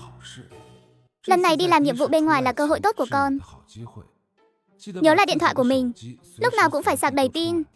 Bên phía Trương Phong có động tĩnh gì, con nhất định phải theo sát. Lúc cần thiết thì lấy điện thoại ra, ghi hình lại. Rõ chưa? Con biết rồi thưa bố. Bố bảo con theo dõi, thậm chí là quay lén ân nhân cứu mạng của bố. Liệu có ổn không đấy? Có gì mà không ổn chứ? Tối qua lúc cậu ta cứu bố là bay từ trên trời xuống đấy. Tên Trương Phong này chắc chắn rất kỳ quái. Con nhất định phải quay cho kỹ vào. Hiểu chưa? Con bay từ trên trời xuống, có cần phải nói quá lên vậy không? Pháp Y Trương, anh không bắt tay vào kiểm tra sao? Chẳng phải tôi đang kiểm tra đây sao? Chỉ nhìn thế này mà cũng gọi là kiểm tra à? Anh bảo tôi làm giống như chủ nhiệm Lâm thì tôi có biết đâu. Nên cứ nhìn là được rồi. Chỉ qua vài câu trao đổi ngắn ngủi, bọn họ đã xác nhận Trương Phong là kiểu người dựa vào quan hệ. Cậu có nhìn ra điều gì đặc biệt không? Anh hỏi hắn làm gì? Hắn còn chẳng thèm kiểm tra gì cả. Hắn thì biết cái quái gì chứ? Nếu không có, anh xem tôi có tin không? Mọi người, 7 thi thể không đầu này đều đã được kiểm tra qua rồi. Đều đã kiểm tra xong hết rồi. Mấy vị có ý kiến gì về những thi thể này không? Dựa theo quan sát của chúng tôi, 7 thi thể này trên người không hề có bất kỳ dấu vết ngoại thương nào. Nên tôi phán đoán, nguyên nhân mất của 7 thi thể này chính là do bị hung thủ chặt đầu. Không đúng, nạn nhân là sau khi chết mới bị người ta cắt mất đầu. Tiểu Trương, ý cậu là 7 nạn nhân này còn có nguyên nhân mất nào khác sao? Đúng vậy, bởi vì 7 người này lúc mất đều quá bình thản. Bị chặt đầu đột ngột, họ chắc chắn không thể ra đi thanh thản như vậy được. Làm sao cậu nhìn ra được họ ra đi rất thanh thản? Tôi không biết. Cậu không biết? Này, mấy lời vừa rồi của cậu đều là nói nhảm sao? Nhóc con, cậu có biết đây là nơi nào không? Đây là nhà xác của cục cảnh sát đấy. 7 thi thể không đầu đang bày ra trước mặt cậu. Lúc còn sống đều là những con người thật sự. Vụ án này vô cùng quan trọng. Cậu đến đây là để chơi đồ hàng à? Thật không biết đây là con ông cháu cha của nhân vật lớn nào nữa. Vụ án quan trọng thế này mà cái gì cũng không biết. Loại mèo mả gà đồng nào cũng dám xen vào sao? Viên cảnh sát họ Hồ đứng phía trước tự dưng thấy đỏ mặt tía tai. Chẳng phải họ đang nói kháy ông ấy sao? Cậu có ý gì? Cậu có biết ăn nói không hả? Cậu có biết cậu ấy là ai không? Tôi dám khẳng định, trong số các vị ở đây, không ai hiểu về thi thể hơn cậu ấy đâu. Pháp Y Lâm, năng lực của sư tỷ cô chúng tôi đều biết rõ. Nhưng cô cũng không thể trợn mắt nói dối như vậy chứ. Hỏi cậu ta lý do, cậu ta lại dám nói là không biết. Cô nói xem đây không phải là trò đùa thì là đang làm cái gì? Ồ, tôi hiểu rồi. Cái nhóc này chẳng lẽ là nhân tình nhỏ mà Lâm Pháp Nhất cô nuôi sao? Anh nói cái gì? Lý Phong, anh câm miệng cho tôi. Anh đang nói cái gì thế? Đây chẳng phải là đang trao đổi về vụ án sao? Thế này đi, bất kể nguyên nhân mất của 7 nạn nhân, rốt cuộc có phải là do bị chém đầu hay không, mọi thứ chỉ cần tìm thấy đầu của họ là được. Cậu nói nghe nhẹ nhàng thật đấy. Vậy nếu tôi nói tôi có thể tìm được thì sao? Cậu nói cái gì? Cho tôi thời gian 1 tuần. Tôi bảo đảm sẽ tìm thấy phần đầu bị mất của 7 nạn nhân này. Cái gì? Thật là ăn nói ngông cuồng. Tôi xin gọi đây là kẻ mạnh mồm nhất thiên hạ. Nếu trong vòng 1 tuần tôi tìm thấy phần đầu của người đã mất thì sao? Nếu cậu tìm thấy, tôi sẽ xin lỗi cậu trước mặt mọi người và lập tức từ chức ngay tại chỗ. Nhưng nếu cậu không tìm thấy thì sao? Tôi cũng sẽ xin lỗi Lý Pháp Anh cô, sau đó lập tức từ chức. Chốt đơn, tôi mong đợi ngày cậu từ chức đấy. Được rồi, các vị đều từ xa đến đây. Hành động liên hợp ngày mai sẽ chính thức bắt đầu. Bây giờ thời gian cũng không còn sớm nữa. Tôi đưa mọi người đi nghỉ ngơi nhé. Trương Phong, cậu định làm thế nào? Có phải lại định bấm ngón tay tính toán, tính xem những phần đầu bị mất đó đang ở đâu không? Nếu tôi thực sự có thể tính ra được cả những thứ này thì tôi còn cần đến đây làm địa sư làm gì nữa? Vậy cậu định làm thế nào? Nếu người sống tìm không thấy, vậy tại sao chúng ta không để người mất đi tìm chứ? Trương Phong, cậu nói chuyện có thể đừng có giận người như vậy được không? Đến lúc đó cô sẽ biết thôi. Nhưng có một chuyện này, tôi còn hy vọng Lâm chủ nhiệm giải đáp giúp tôi. Chuyện gì? Tên Lý Phong đó rốt cuộc là sao? Sao cảm thấy anh ta nhìn thấy tôi lại không vui như vậy nhỉ? Chẳng lẽ là vì Lâm chủ nhiệm sao? Cái gì mà gọi là vì tôi? Tinh khí đó của anh ta đều là nhắm vào cô đấy. Liên quan gì đến tôi chứ? Chủ nhiệm Lâm, tên Lý Phong đó không phải là người tình cũ của cô đấy chứ? Anh nói bậy, người tình cũ của anh thì có, hắn mới là người tình cũ của anh. Bổn cô nương sao có thể để mắt tới hắn được? Không đúng, chắc chắn hai người có chuyện gì đó. Sao nào, không tiện nói à? Chủ nhiệm Lâm, cô lo mà cân nhắc xem làm sao để phá án đi. Đừng để đến lúc đó ngay cả công việc tiền đồ cũng không giữ được. Chẳng phải là tối nay sao? Bây giờ nói cho tôi, với tối nay nói cho tôi thì có gì khác nhau? Tối nay, chẳng phải anh nói là trong vòng 1 tuần sao?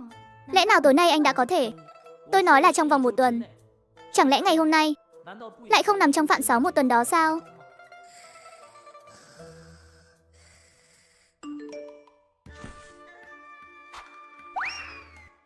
Tôi chuẩn bị xong rồi. Chúng ta đi thôi. Bước đầu tiên đi đâu trước? Bước đầu tiên đương nhiên là đi trộm rồi. Trộm gì? Thi thể à? Anh nói gì cơ? Anh nói anh muốn đi trộm thi thể sao? Đúng vậy, chính là trộm thi thể đấy. Trương Phong, tiếp theo chúng ta nên làm gì? Phải đưa 7 cái thi thể này đi trước đã rồi tính tiếp. Đưa 7 cái thi thể đi. Chúng ta trộm hết luôn sao? Đương nhiên, chúng ta chỉ có 2 người. Trộm một cái đã đủ mệt rồi. Còn muốn trộm cả 7 cái. Ai bảo là hai chúng ta phải tự tay làm chứ? Để 7 cái xác đó tự đi không phải tốt hơn sao? Trương Phong, thật sự phải làm cho cả 7 cái thi thể này đứng dậy hết sao? Đương nhiên rồi. Mọi thi thể đối với các bộ phận trên cơ thể mình đều có một sợi dây liên kết vô hình. Đến lúc đó camera giám sát trong nhà xác này cần chủ nhiệm Lâm xử lý một chút nhé. Nếu có phim hành động võ thuật nào hay phim cương thi mà mời Trương Phong đóng thì tiết kiệm được khối tiền kỹ xảo đấy. Khai thông thiên đình, khiến người trường sinh tam hồn thất phách hồi thần, phản ứng cấp như luật lệnh.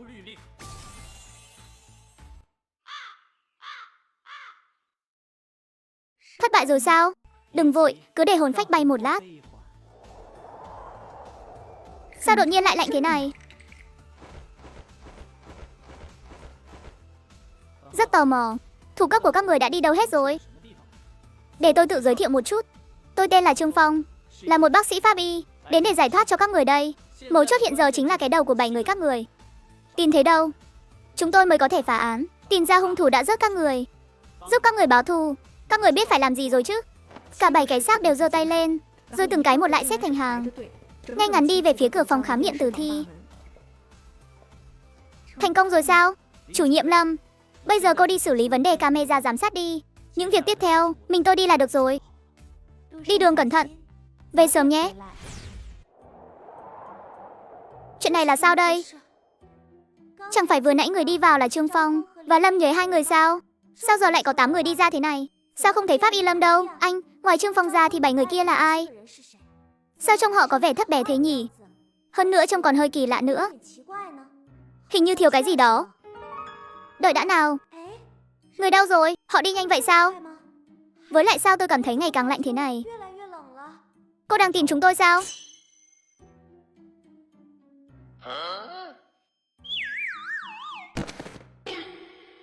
Các người xem, làm cô bé người ta sợ đến thế kia kìa.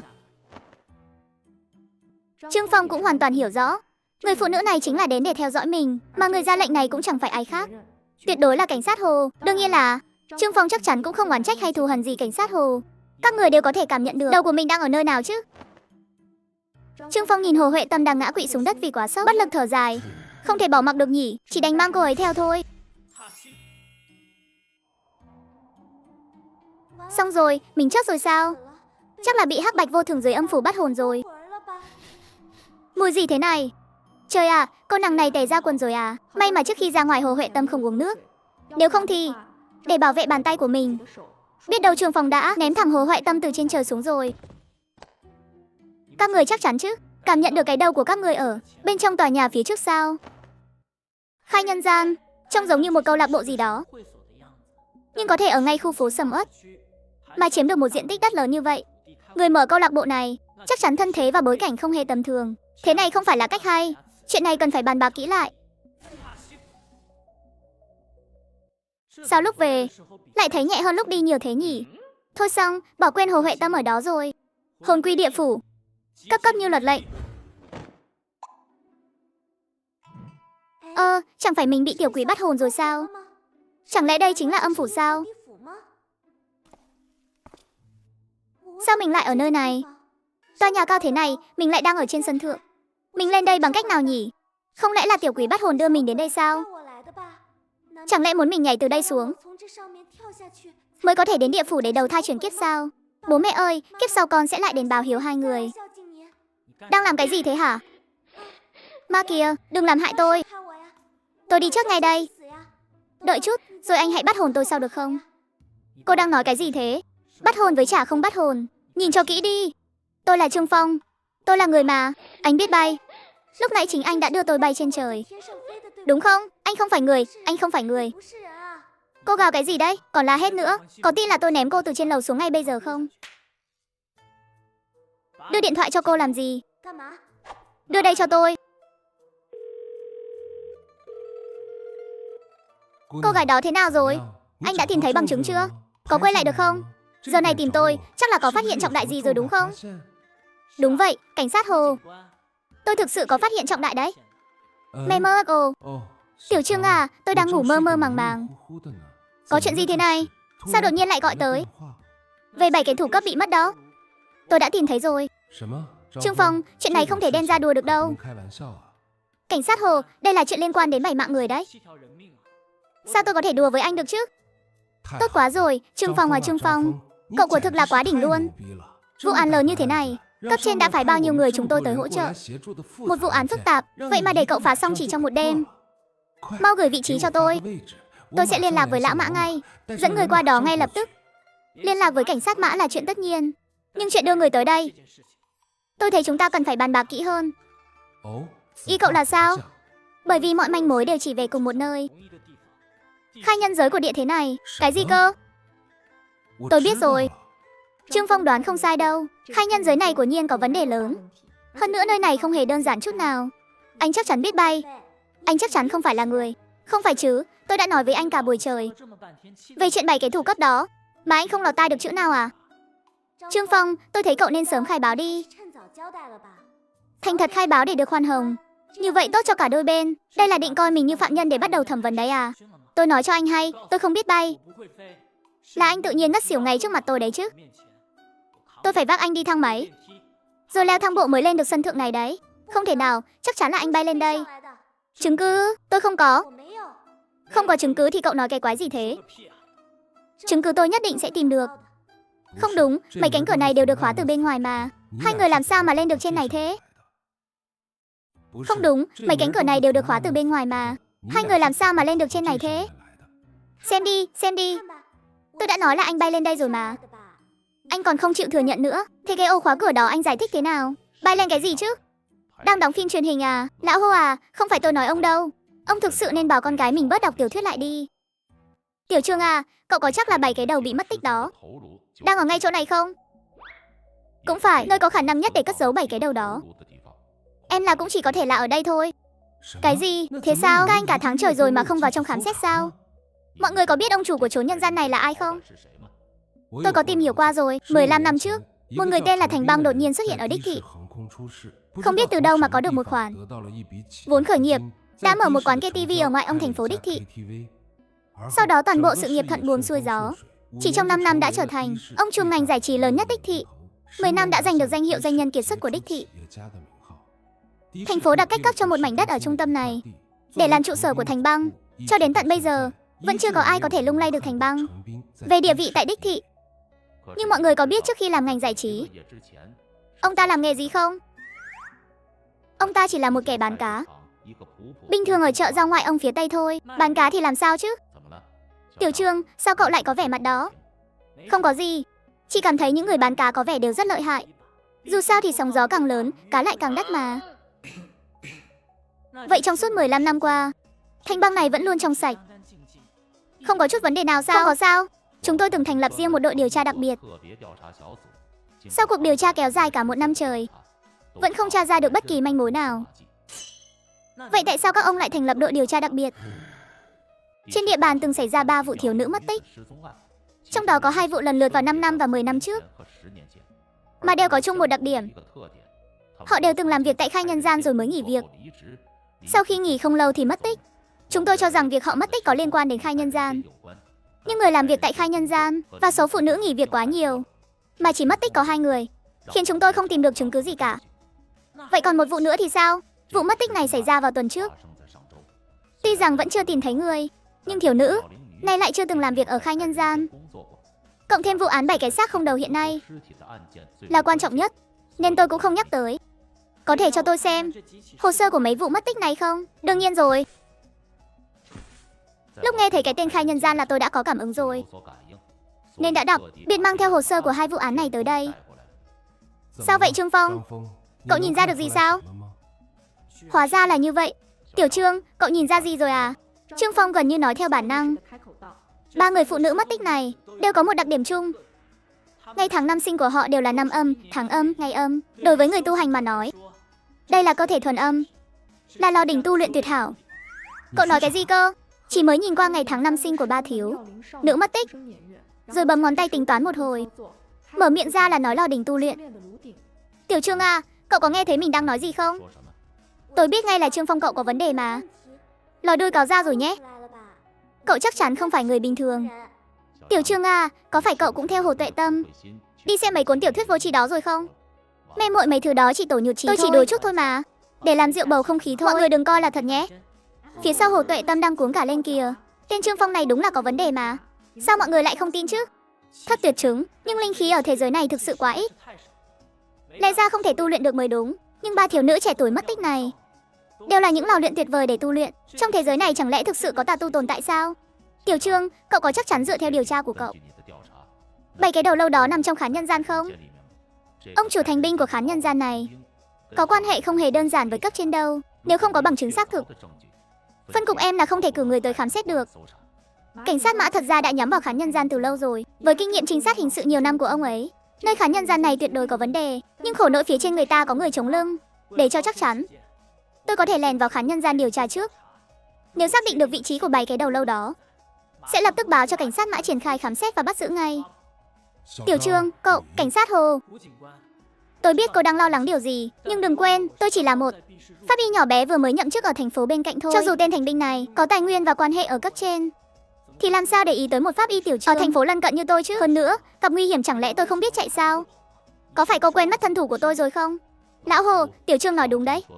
Trong số nhân lực đến chi viện lần này, chỉ có mỗi cậu ấy là gương mặt lạ thôi. Loại công việc này, để Tiểu Trương đi đúng là không còn gì hợp hơn nữa. Lão Mã, tôi nói cho ông hay, Trương Phong là ân nhân cứu mạng của tôi đấy. Nếu Trương Phong có mệnh hệ gì, tôi tuyệt đối không tha cho ông đâu. Yên tâm đi, sự an toàn của Tiểu Trương sẽ do đích thân tôi sắp xếp bảo vệ.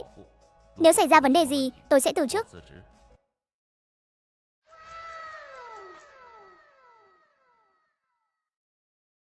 Hai vị quý nhân, chào mừng quý khách đến với khai nhân gian. Quý khách trông lạ mặt quá, hai vị đến thành phố chúng tôi để du lịch sao? Quý nhân, đây là lần đầu ta nghe có người gọi mình như vậy đấy. Thằng nhóc, này nói năng nghe dễ lọt tai thật đấy. Cái thằng nhóc thối này, dám nhân lúc đóng kịch mà chiếm hời của mình.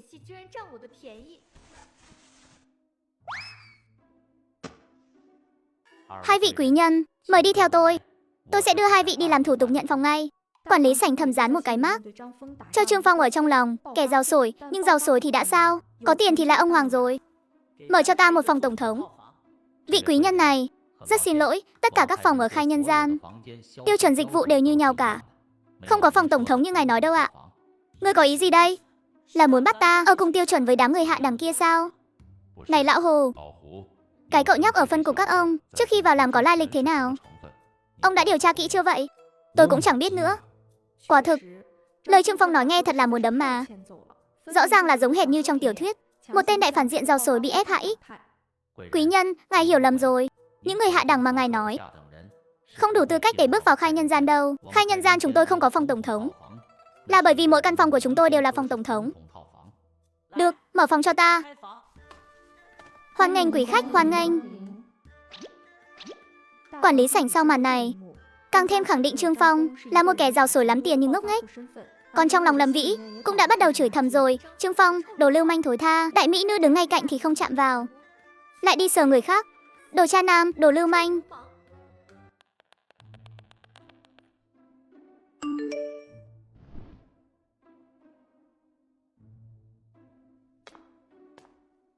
Chồng ơi, căn phòng này đẹp thật đấy. Tiếp theo chúng ta làm gì đây? Khó khăn lắm mới đến thành phố một chuyến. Chúng ta đi chơi một vòng trước đã. Đợi tối về rồi anh sẽ yêu chiều em thật tốt. Giờ lành đã đến.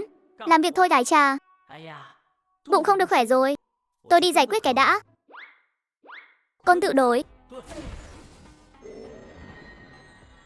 Chấm tự xấu xa.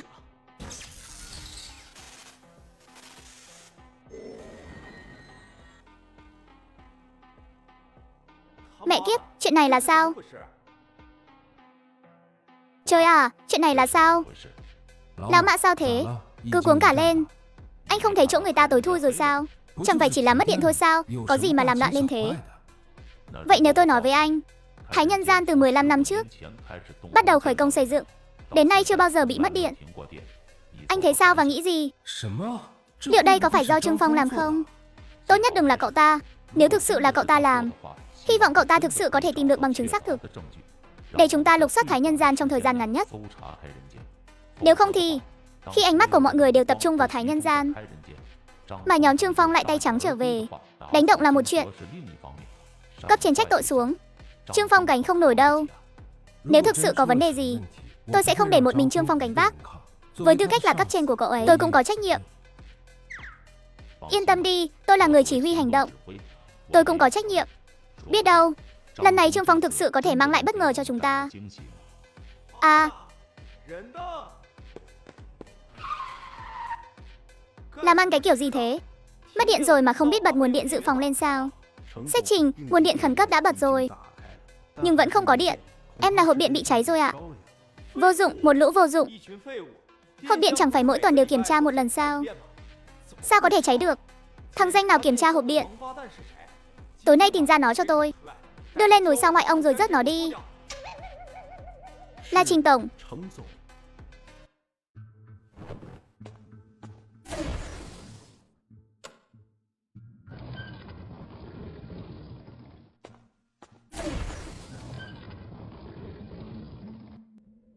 Đây chính là Thất Tuyệt Trận, là thất tinh lãn tài tà tu trong Thất Tuyệt Trận.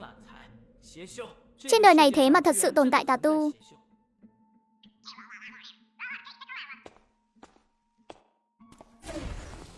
Lẽ nào tên tà tu đó đang ở ngay đây? Bên trong không có bất kỳ dao động linh khí nào, không khỏi khiến Trương Phong có chút nghi ngờ. Tà tu thật sự sẽ sống ở nơi này sao? Đại ca, vẫn chưa đến giờ mà. Sao anh lại xuống sớm thế? Người phụ nữ này thế nào rồi? Cô gái này Trương Phong vừa nhìn đã nhận ra ngay. Chính là người vừa mới mất tích vài ngày trước, một thiếu nữ trẻ đã cho uống thuốc rồi. Hiện giờ đang đợi thuốc phát huy tác dụng. Thật chẳng hiểu nổi đại sư, tại sao nhất định phải bắt chúng ta chuẩn bị loại thuốc này cho ông ta, cùng là mị dược. Rõ ràng thuốc của chúng ta có tác dụng nhanh hơn mà. Khi nghe thấy hai chữ đó, Trương Phong đang nấp trong bóng tối, nắm đấm tức khắc siết chặt. Trong quá trình tác dụng của loại thuốc này phát huy, hay ai phát sinh quan hệ với người uống thuốc, thì người đó sẽ trở thành chủ nhân duy nhất trong thâm tâm kẻ chúng chiêu. Thậm chí sau khi thuốc hết tác dụng, đều sẽ mãi mãi trở thành món đồ chơi của hắn. Loại thuốc này ngay cả ở kiếp trước của Trương Phong đều là một thứ tồn tại đáng tận lương tâm. Không quản được nhiều như vậy nữa, lát nữa chúng mày đưa người phụ nữ này sang cho đại sư. Lái xe giao hàng đi cửa sau. Trương Phong đã chuẩn bị ra tay cứu người, nhưng nghe thấy hai chữ đại sư từ miệng thành băng, khiến Trương Phong tức khắc dừng hành động lại. Nhổ cỏ phải nhổ tận gốc mới là mấu chốt. Đại ca, hôm nay sao vậy? Sao lại vội vã như thế? Trước đây chẳng phải đều đợi thuốc phát huy tác dụng mới đưa đến chỗ đại sư sao? Bởi vì hôm nay khai nhân gian bị mất điện rồi. Cái gì? Đại ca, mất điện rồi sao? Vậy chúng ta chạy thôi. Đại sư của thực đã từng nói, vào cái ngày khai nhân gian mất điện, chính là ngày thành băng tôi gặp phải đại nạn của cuộc đời. Nghe thấy lời này, Trương Phong cũng ngẩn người. Tên tà tu này còn tinh thông cả thuật bói toán, nhưng từ một kẻ bị người đời gọi là thằng bán cá hôi hám, tôi đã từng bước đi đến được ngày hôm nay. Nhưng thứ này tôi có thể nói bỏ là bỏ ngay được sao? Hơn nữa suốt 20 năm qua, tôi không chỉ làm theo cách của đại sư, bố trí thất tinh lãm tài, mà tôi cũng đã xây dựng được không ít mối quan hệ của riêng mình. Cho dù có chuyện gì xảy ra, những con cá lớn phía trên được tôi nuôi béo, liệu họ có thể làm ngơ trước việc của tôi sao? Thánh binh tôi đây muốn xem thử, cái gọi là đại kiếp nào có thể đánh bại được tôi. Nhưng đại ca, đại sư nói đây là thiên ý mà. Ông chờ cái khỉ gì chứ? Thánh binh nói thì nghe có vẻ hay đấy, nhưng thực tế chẳng phải vẫn là lòng tham không đầy sao? Người vì tài mà chết, chim vì mồi mà vong. Thánh binh à thánh binh, nếu anh đã tự tìm cái chết thì cũng đừng trách tôi. Anh mau thông báo cho cảnh sát Hồ và cảnh sát Mã. Hành động bắt đầu, bảo họ đừng đi đâu khác, mà đi thẳng đến văn phòng của Thành binh. Binh hoa trên kệ cạnh cửa phòng chính là công tắc mật thất. Trương Phong, cậu điều tra xong ở đây rồi sao? Hãy nhớ kỹ lời tôi nói. Sau khi xây bình hoa đó thì đi thẳng thang máy xuống dưới. Cảnh sát Mã sẽ tìm thấy thứ mình muốn. Còn nữa, nhớ là 10 phút sau hãy bắt đầu hành động. Bây giờ tôi phải ra ngoài một chuyến. 10 phút sau chuẩn bị bắt người. Sao lại là anh liên lạc với chúng tôi? Trương Phong đâu? Đúng vậy, Trương Phong đâu rồi?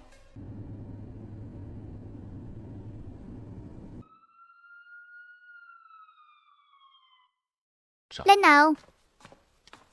Thành tổng, không xong rồi. Anh mau ra đây xem đi. Cảnh sát đã bao vây chúng ta rồi. Họ đang xông vào bên trong. Sau khi Thành binh nghe thấy lời này, ánh mắt bỗng chốc co rụt lại. Chẳng lẽ lời đại sư nói thực sự sắp ứng nghiệm rồi sao? Không thể nào, tuyệt đối không thể nào. Thanh binh, tôi tuyệt đối không tin vào số mệnh. Hoảng cái gì chứ, cảnh sát đến thì đã sao? Chẳng lẽ chúng ta đã làm chuyện gì xáo phạm pháp luật hay kỷ cương sao? Họ tới rồi thì phối hợp với họ kiểm tra đi. Chuyện đơn giản như vậy mà còn cần tôi phải dạy các người sao? Trình tổng, lần này không giống như những lần trước đâu. Lần này, Trình tổng, đã lâu không gặp, vẫn bình an vô sự chứ? Ha ha ha ha, cảnh sát Mã à. Vẫn khỏe chứ? Vẫn bình an chứ nhỉ? Tôi đây cũng đang định nói, khi nào thì mời cảnh sát Mã đi ăn một bữa nhỉ? Không ngờ cảnh sát Mã lại đến trước rồi. Trình tổng, đây là lệnh khám xét. Hy vọng Trình tổng có thể phối hợp với công việc của chúng tôi. Đương nhiên rồi, chúng tôi nhất định sẽ phối hợp với công việc của cảnh sát. Mời cảnh sát Mã tự nhiên. Trình tổng, những nơi khác chúng tôi cũng không bận tâm. Hôm nay, hãy để chúng tôi khám xét văn phòng của ông đi. Cảnh sát Mã, thế này em rằng hơi không đúng quy tắc rồi nhỉ? Phải biết rằng trong văn phòng của tôi, toàn bộ đều là những tài liệu bí mật thuộc về tập đoàn chúng tôi. Nếu để người ta tùy ý khám xét, xảy ra rắc rối gì, hay gây ra tổn thất gì, các anh có gánh vác nổi không? Trước những lời lẽ của Trình Bân, cảnh sát Mã đã sớm nghĩ ra đối sách. Trong văn phòng của Trình tổng, chắc không giấu thứ gì khuất tất chứ? Nực cười, Trình Bân tôi cả đời làm việc, quang minh lỗi lạc, sao có thể có thứ mờ ám được? Trình tổng đã rộng lượng như vậy, vậy thì để chúng tôi vào kiểm tra xem sao nhé. Được, tốt thôi. Xem ra hôm nay cảnh sát Mã không định dừng tay rồi. Hy vọng một lát nữa cảnh sát Mã vẫn còn muốn kiên quyết vào văn phòng của tôi. Thưa lãnh đạo, rất xin lỗi vì đã làm phiền ngài muộn thế này, nhưng tiểu Trình tôi cũng hết cách rồi. Cảnh sát Mã ở phân cục hôm nay không biết bị làm sao, nửa đêm nửa hôm đòi khám xét văn phòng của tôi. Vâng vâng, ngài nói với anh ta một tiếng giúp tôi. Vâng, cảm ơn lãnh đạo. Cảnh sát Mã, có người tìm anh, nghe điện thoại đi. Cảnh tượng này anh ta thực sự quá quen thuộc rồi. 5 năm qua, anh ta không biết đã bao nhiêu lần muốn điều tra Trình Bân, cuối cùng đều vì một cuộc điện thoại mà phải tay trắng trở về. Tôi tên là Trương Phong. Hello, tiểu Mã. Đêm hôm thế này rồi, hello. Sao không nói gì vậy? Mất tín hiệu à? Nghe không rõ gì cả. Thôi bỏ đi, tôi cúp máy đây. Thanh binh lần này đã hoàn toàn hiểu ra rồi. Tên họ Mã này hôm nay đã hạ quyết tâm rồi. Họ Mã kia, sao ông dám? Thường tổng, chẳng lẽ ông muốn cản trở công vụ? Được, cứ tra đi. Nếu trong văn phòng của tôi không có gì hết, thì để tôi xem ông ăn nói thế nào.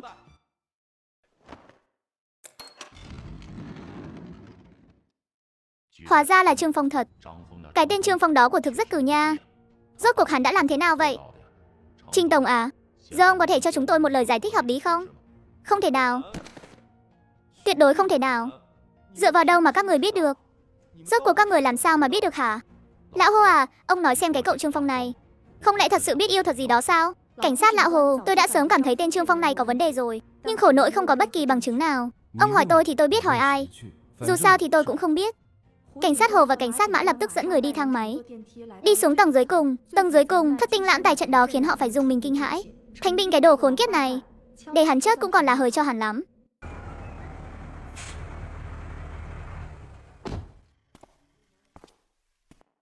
Người đâu rồi? Mày đến để mua hàng à? Các người là ai? Ai cho phép các người xuất hiện ở đây? Những người bên trong đã đi đâu rồi? Rõ ràng là không hề quen biết ba người đứng trước mặt này. Thì ra là đến giao hàng cho chúng ta à? Lên, mau bắt lấy hắn. Chuyện gì thế này? Bọn họ tự đánh lẫn nhau à? Đây là tiếng súng. Mẹ nó, hàng dâng tận cửa còn định chạy. Em ông đây phải nổ súng. Biết là đạn khó mua lắm không hả? Đến lúc đó nhất định phải bán mày được giá tốt. Đây là điều mà Trương Phong hoàn toàn không ngờ tới. Bản thân mình đi theo xe ra ngoài, lại tìm thấy kẻ đã giúp thành binh bố trí thất tinh lãm tài trận, một tên tà tu. Nhưng hiện tại diễn biến lại không đi theo hướng đó. Đại ca, nhị ca, trong này vẫn còn một người nữa. Hơn nữa còn là một người phụ nữ. Người phụ nữ này trông xinh đẹp quá đi mất. Hơn nữa hình như vẫn còn sống hay sao ấy. Ô, đây đúng là món quà ông trời ban tặng cho chúng ta mà. Ta bảo các người này, ta đến trước, các người mau xếp hàng đi. Yên tâm đi đại ca, bọn em sẽ xếp hàng ở bên ngoài. Mỹ nhân nhỏ ơi, anh đây. Tuy anh 3 tháng rồi chưa tắm, nhưng em đừng có chê nha. Cô ấy không chê nhưng tôi chê đấy. Ai đó? Trương Phong bây giờ không thể không lộ diện. Nơi bọn chúng định hành sự lại chính là trên chiếc xe này, ngay trước mặt mình. Không chịu nổi, thật sự không chịu nổi nữa rồi. Thằng danh, nếu mày không lộ diện Nói không chừng còn giữ được một tia hy vọng sống, nhưng mày lại dám chủ động ló mặt ra. Vậy thì tao sẽ cho mày chết một cách thanh thản vậy. Đại ca, tính tình người phụ nữ đó dữ dội vậy sao? Ngươi nhìn vào điểm nào mà bảo ta là phụ nữ hả? Thằng danh, mày từ đâu chui ra vậy? Hắn không phải người. Tên kia, lão tử phải giết mày. Phải xử lý bọn chúng trước đã, rồi hỏi han tình hình sau. Phải xử lý bọn chúng trước đã, rồi hỏi han tình hình sau vậy.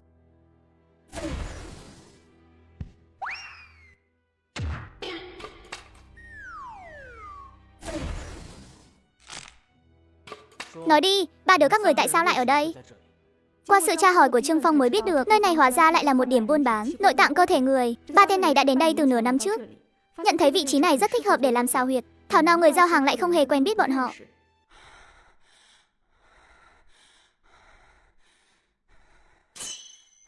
Đàn ông, tôi cần đàn ông. Trời ơi, cô ta định lao tới thật kìa. Không được, dự tính này thực sự quá mạnh rồi. Nếu cô ấy còn không được phát tiết thì em rằng sẽ cưỡng ép ngay tại chỗ mất. Thiếu nữ chỉ là một người vô tội. Để một thiên sư tương lai như mình mặc kệ như vậy thì tuyệt đối là điều không thể nào. Cái đó, tôi làm vậy cũng là để cứu cô. Nên xin lỗi cô nhé.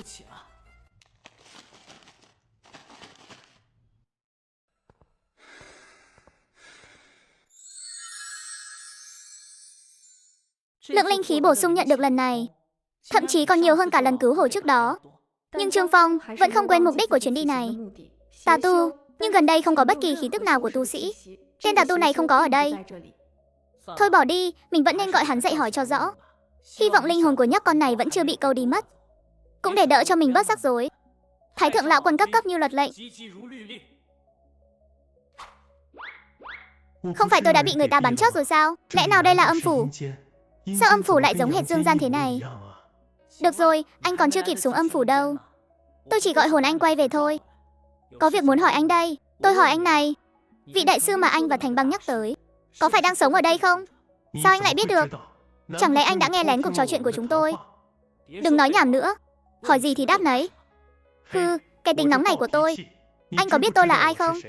Đại ca của tôi là Thành Binh đấy. Anh có tin đại ca tôi sẽ... Tôi bảo anh trả lời câu hỏi của tôi. Khốn khiếp, anh còn dám đánh tôi. Lão tử rớt anh. Anh không thể tử tế trả lời câu hỏi được sao? Cứ phải ép đạo gia đây ra tay mới chịu hả? Anh làm đạo gia đây tức đến mức phải đánh cả xác chót rồi này.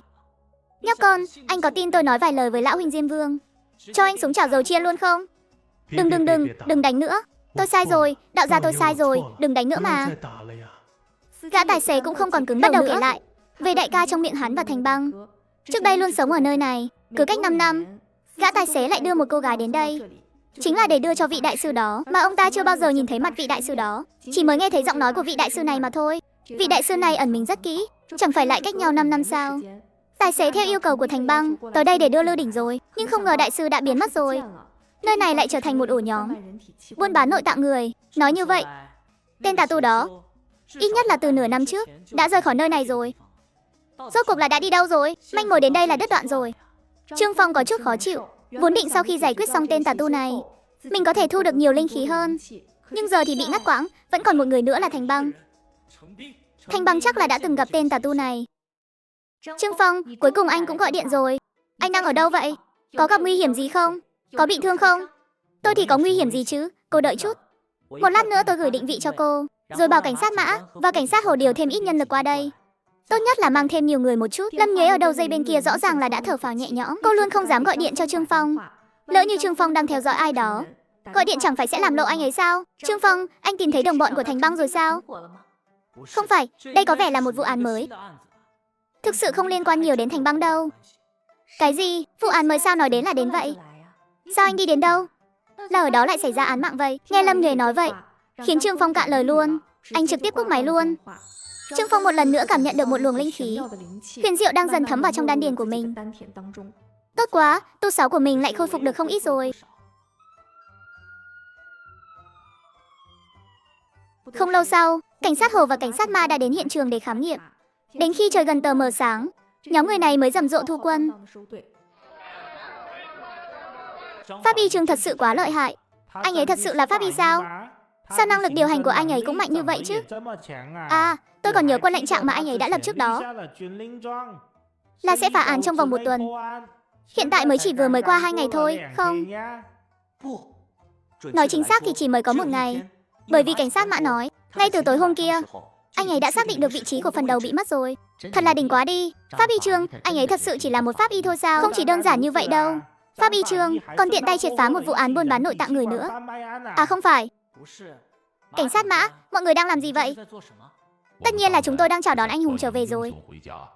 Anh Hùng nào cơ? Tôi chứ ai, không thì còn ai nữa. Bây giờ tôi bắt đầu thấy ghen tị với lão Hồ rồi đấy. Tôi nói cho cậu nghe, lát nữa tôi sẽ làm báo cáo gửi cấp trên, xem có thể điều pháp y Trương điều cậu sang phân cục của chúng tôi không? Không được, tuyệt đối không được. Cảnh sát Mã, ngài quá khen rồi. Tôi chẳng qua chỉ làm tròn bổn phận của mình thôi. Không có gì đặc biệt cả. Thật sự hoàn toàn không cần thiết phải huy động rầm rộ như vậy đâu. Được rồi Tiểu Trương, đây là những gì cậu xứng đáng nhận được. Thế nào rồi lão Mã? Vụ án mà phân cục các ông hơn 1 tháng không phá được, lại để một pháp y của phân cục chúng tôi phá xong rồi. Ông cảm thấy thế nào hả? Ông đắc ý cái gì chứ? Vụ án này là do pháp y Trương người ta phá được. Liên quan gì đến ông đâu? Có liên quan chứ, đương nhiên là có liên quan rồi. Ha ha ha, Tiểu Trương là người của phân cục chúng tôi mà. Lại còn là ân nhân cứu mạng của tôi nữa. Nếu không phải tôi đưa Tiểu Trương đến phân cục số 1 của các ông có được kết quả như hôm nay không? Cậu nói xem có đúng không? Tiểu Trương, cảnh sát Mã. Đến lúc đó, tôi có thể thẩm vấn riêng Thành Binh một chút được không? Đương nhiên là được rồi. Nếu không phải nhờ cậu, thì tên khốn Thành Binh này vẫn chưa biết chừng hắn còn nhờn nhơ ngoài vòng pháp luật thêm bao nhiêu năm nữa. Cứ yên tâm đi, cho dù giờ anh muốn thẩm vấn luôn cũng được. Được sao? Vậy giờ tôi đi ngay. Được sao? Vậy giờ tôi đi ngay. Chuyện này là thế nào? Chẳng lẽ tên Thành Binh này còn có vấn đề nào khác sao? Mà khiến pháp y Trương phải vội vàng như vậy. Chuyện pháp y Trương muốn thẩm vấn Thành Binh, tôi cảm thấy cứ nên đợi thêm 1 lát. Tại sao? Tôi thấy anh nên đến phòng khám nghiệm tử thi một chuyến thì hơn. Phòng khám nghiệm tử thi sao? Ái cha, tôi nhớ là trong căn phòng này hình như có người nói muốn từ chức. Hay là muốn xin lỗi gì đó nhỉ? Không đúng, hình như là phải xin lỗi trước rồi mới từ chức. Anh thấy đúng không? Tôi không nhớ nhầm chứ, Trương Phong? Không thể nào, tuyệt đối không thể nào. Hắn chỉ là một thằng nhóc miệng còn hôi sữa. Đến khám nghiệm tử thi còn chẳng biết. Làm sao có thể phá án trong thời gian ngắn như vậy được? Mới chỉ có 1 ngày trôi qua thôi mà. Xong rồi, tôi xong đời rồi. Thật ra thì Lý Phong cũng bị cảm xúc chi phối, nên mới đưa ra một quyết định sai lầm.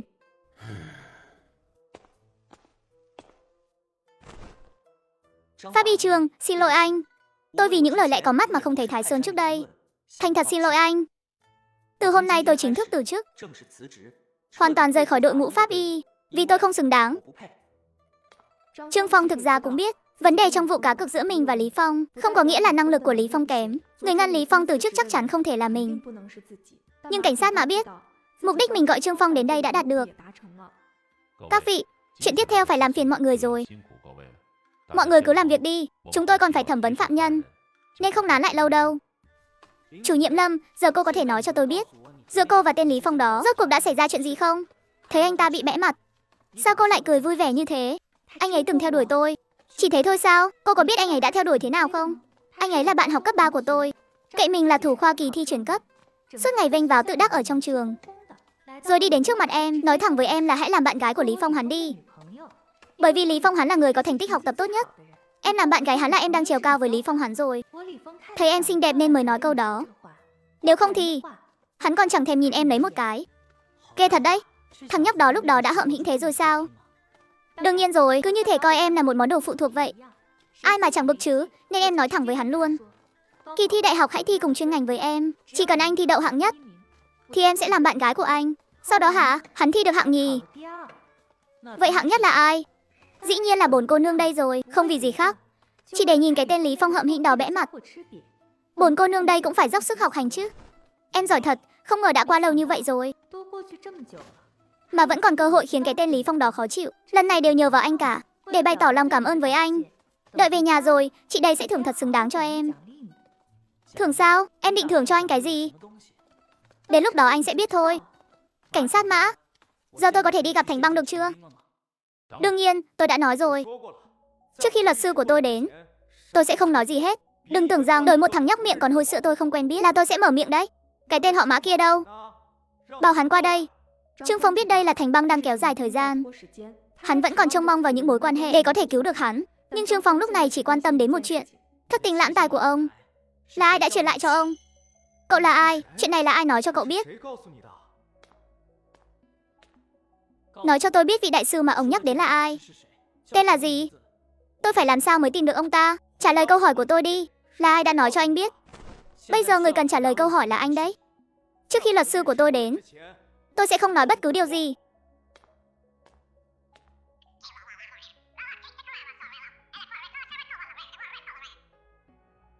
Không, không thể nào. Họ tuyệt đối không thể biết được chuyện này. Ngoài tôi ra chỉ có duy nhất một người. Trừ khi hắn ta đã chết. Nếu không hắn tuyệt đối sẽ không nói ra. Anh lừa tôi, anh không thể nào biết được. Hắn không thể nào nói cho anh biết được. Người mà anh nói chính là gã tài xế đó đúng không? Hắn là anh em của anh nói trừ khi hắn chết. Nếu không thì tuyệt đối sẽ không tiết lộ bí mật này. Vậy nếu tôi nói với anh rằng hắn đã chết rồi thì sao? Cái gì? Nghe thấy lời này, trong mắt Thành Băng hiện rõ vẻ không thể tin nổi. Cho dù có người tìm thấy hắn, thì vị đại sư kia chắc chắn cũng sẽ bảo vệ hắn chu toàn. Anh chỉ đang lừa tôi thôi. Nhưng mà xin lỗi nhé. Cái mưu kế này đối với Thành Băng tôi không có tác dụng đâu. Vậy sao? Số 134 phố Tân Giai cũng là đang lừa anh à? Không thể nào đâu. Anh, sao anh lại biết được? Tên khốn đó. Hắn phản bội tôi. Hắn đã phản bội tôi rồi. Nhưng mà người nhà của hắn cũng ở đó mà. Dựa vào cái gì? Tại sao chứ? Chuyện hắn rốt cuộc có phản bội anh hay không? Đến lúc đó anh cứ xuống dưới đó mà tự mình hỏi hắn đi. Nếu anh thật sự không muốn liên lụy đến họ. Anh biết mình nên làm gì rồi đấy. Anh muốn biết cái gì? Thành Băng bây giờ, đến cả luật sư của mình cũng không thèm đợi nữa. Đến mức khai hết ra cả những vấn đề ngoài những gì Trương Phong muốn hỏi. Đều đã khai nhận tất cả. Xin hãy chăm sóc tốt cho bọn họ. Những việc tôi làm thật sự không liên quan đến họ. Chuyện tốt, chuyện đại hỷ rồi. Trương Phong à, tất cả là nhờ cậu đấy. Có chuyện gì thế này? Cậu biết không? Lần này chúng ta không chỉ có thể tóm gọn cả ổ Thành Băng, mà thậm chí còn có thể tóm gọn toàn bộ mạng lưới quan hệ của Thành Binh. Đây đúng là tạo điều kiện thuận lợi cho chúng ta. Nhổ tận các vụ án nhức nhối này. Những việc tiếp theo sau đó. Cảnh sát Mã, đây là thuộc về bên hình sự các anh rồi. Chuyện này thì có liên quan gì đến tôi chứ? Dĩ nhiên là có liên quan đến cậu rồi. Cậu có biết thiếu nữ trẻ đẹp mà cậu cứu về có thân thế như thế nào không? Cô ấy có thân thế gì mà cũng liên quan đến vụ án này sao? Cha của thiếu nữ đó tên là Thẩm Hàn Sơn. Ông ấy là ai? Có tiếng lắm sao? Không phải chứ Trương Phong. Cậu không biết Thẩm Hàn Sơn là ai sao? Đùa à? Cậu không phải đang trêu đùa người anh già này đấy chứ? Tôi thật sự không biết. Thôi bỏ đi, không biết thì thôi. Cũng không có gì. Đợi đến lúc các người gặp mặt, cậu tự mình hỏi ông ấy đi. Ông ấy còn muốn gặp tôi. Dĩ nhiên rồi, cậu đã cứu con gái ông ấy. Là một người cha, tất nhiên phải đến tìm cậu rồi.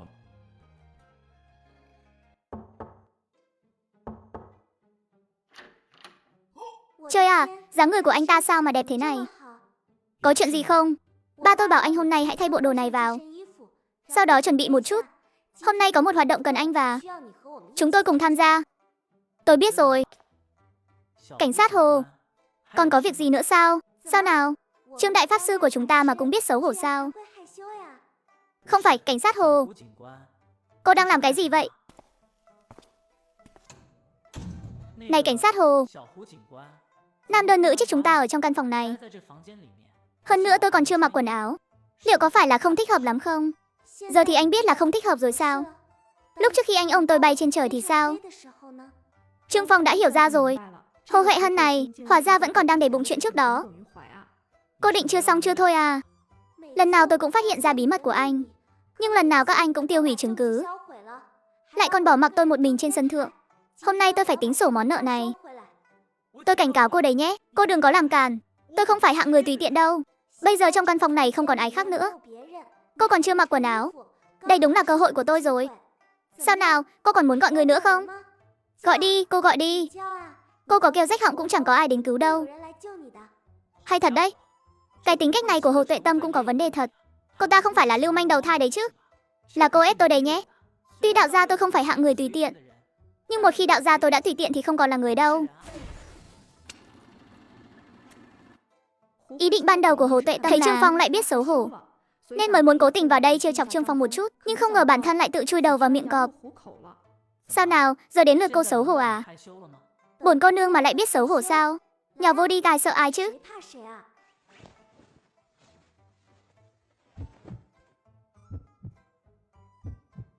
Tiểu Trương à, dậy chưa đấy?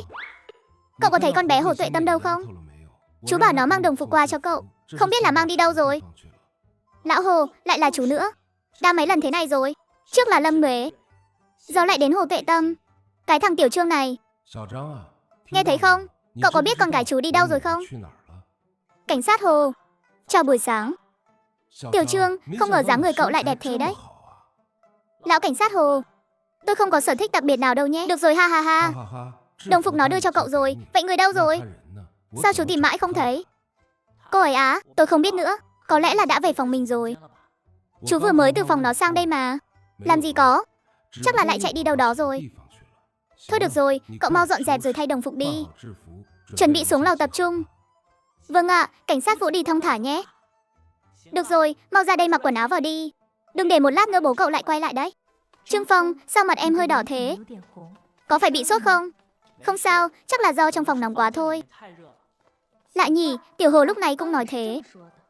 Nhưng sao chị không thấy thế nhỉ? Cảnh sát Mã gọi chúng ta kìa. Chúng ta mau qua đó thôi. May mà hôm nay mọi người có vẻ có việc chính sự. Lâm Nhụy cũng không hỏi dồn nữa. Chúng ta định làm gì thế ạ? Vì vụ án của Thành Binh, các lãnh đạo cấp cao phía trên đều bị chấn động rồi, nên đã đích thân đến địa phương để mở một đại hội hành động. Họp hành, Trương Phong vừa nghe thấy thế liền thấy không ổn. Kiếp trước của mình, ở trên núi ngay cả buổi họp sáng còn ngồi không yên, huống chi là trong hệ thống của thế giới này. Những cuộc họp mang tính hình thức thế này. Có cách rồi, kế chuồn đi vệ sinh. Ý tưởng này đúng là không tồi.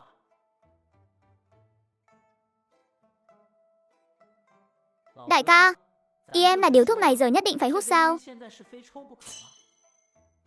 Người anh em, cậu không hiểu đâu. Anh đây đã là người nghiện thuốc mấy chục năm rồi. Nhưng giờ vợ con đều quản thúc không cho hút. Thế thì ai mà chịu được. Hôm nay vất vả lắm anh mới kiếm được một điếu thuốc. Cậu phải để anh nếm thử hương vị chứ. Đúng rồi, cậu có lửa không? Em không hút thuốc. Được rồi người anh em. Đầu gối của anh không thể ngồi xổm mãi được. Cậu đến giúp anh một tay. Trương Phong cũng đến cạn lời. Ai mà ngờ mình ra ngoài hít thở không khí mà lại rơi vào cảnh làm đàn em châm thuốc thế này. Đúng là lần đầu tiên. Nếu để tổ sư ra, biết mình dùng thủ đoạn kỳ môn để châm thuốc, liệu có trực tiếp đuổi mình ra khỏi sư môn không nhỉ? Lần này không ngờ lại châm cháy nhanh thế. Lần trước tôi dùng cái thứ này châm thuốc, phải mất hơn 10 phút mới xong. Chắc cậu là đến tham gia cuộc họp bên trong đó nhỉ? Có phải ngồi không yên nữa rồi không? Ghét mấy người ở vị trí cao kia cứ lề mề chậm chạp. Một câu nói đi nói lại đến 10 mấy lần. Phiền không chịu nổi nên mới trốn ra đây chứ gì. Đúng vậy anh bạn à. Mấy cái thứ hình thức này chẳng có ích lợi gì. Chỉ tổ lãng phí thời gian. Có thời gian này, tha đi phá thêm mấy vụ án còn thực tế hơn. Cậu em khá lắm đấy. Anh bạn, tôi đi trước đây. Có duyên gặp đại nhé. Trường Pháp Nhất à, cậu chạy đi đâu thế? Tôi đang tìm cậu đây. Tìm tôi là lại phát hiện ra thi thể mới à? Sao tôi lại thấy cậu, Trường Pháp Sư, lại mong đợi có vụ án mạng mới đến thế nhỉ? Cậu cũng để bọn tôi nghỉ ngơi chút đi. Được rồi, thật ra cũng không mong đợi đến thế đâu. Không phải là có thi thể mới. Cô gái trẻ mà lần trước cậu cứu về đấy. Cô ấy đã tỉnh lại từ tối qua rồi. Ở bệnh viện cứ làm loạn lên đòi gặp cậu bằng được. Để không làm phiền cậu nghỉ ngơi. Chẳng phải tôi đã trì hoãn đến tận bây giờ sao? Cục trưởng đã hạ lệnh rồi. Bảo tôi lập tức đưa cậu đến bệnh viện đấy. Không đến mức đó chứ. Còn cần đích thân lãnh đạo hạ lệnh nữa sao? Đến mức đó, qua đến mức đó luôn ấy chứ.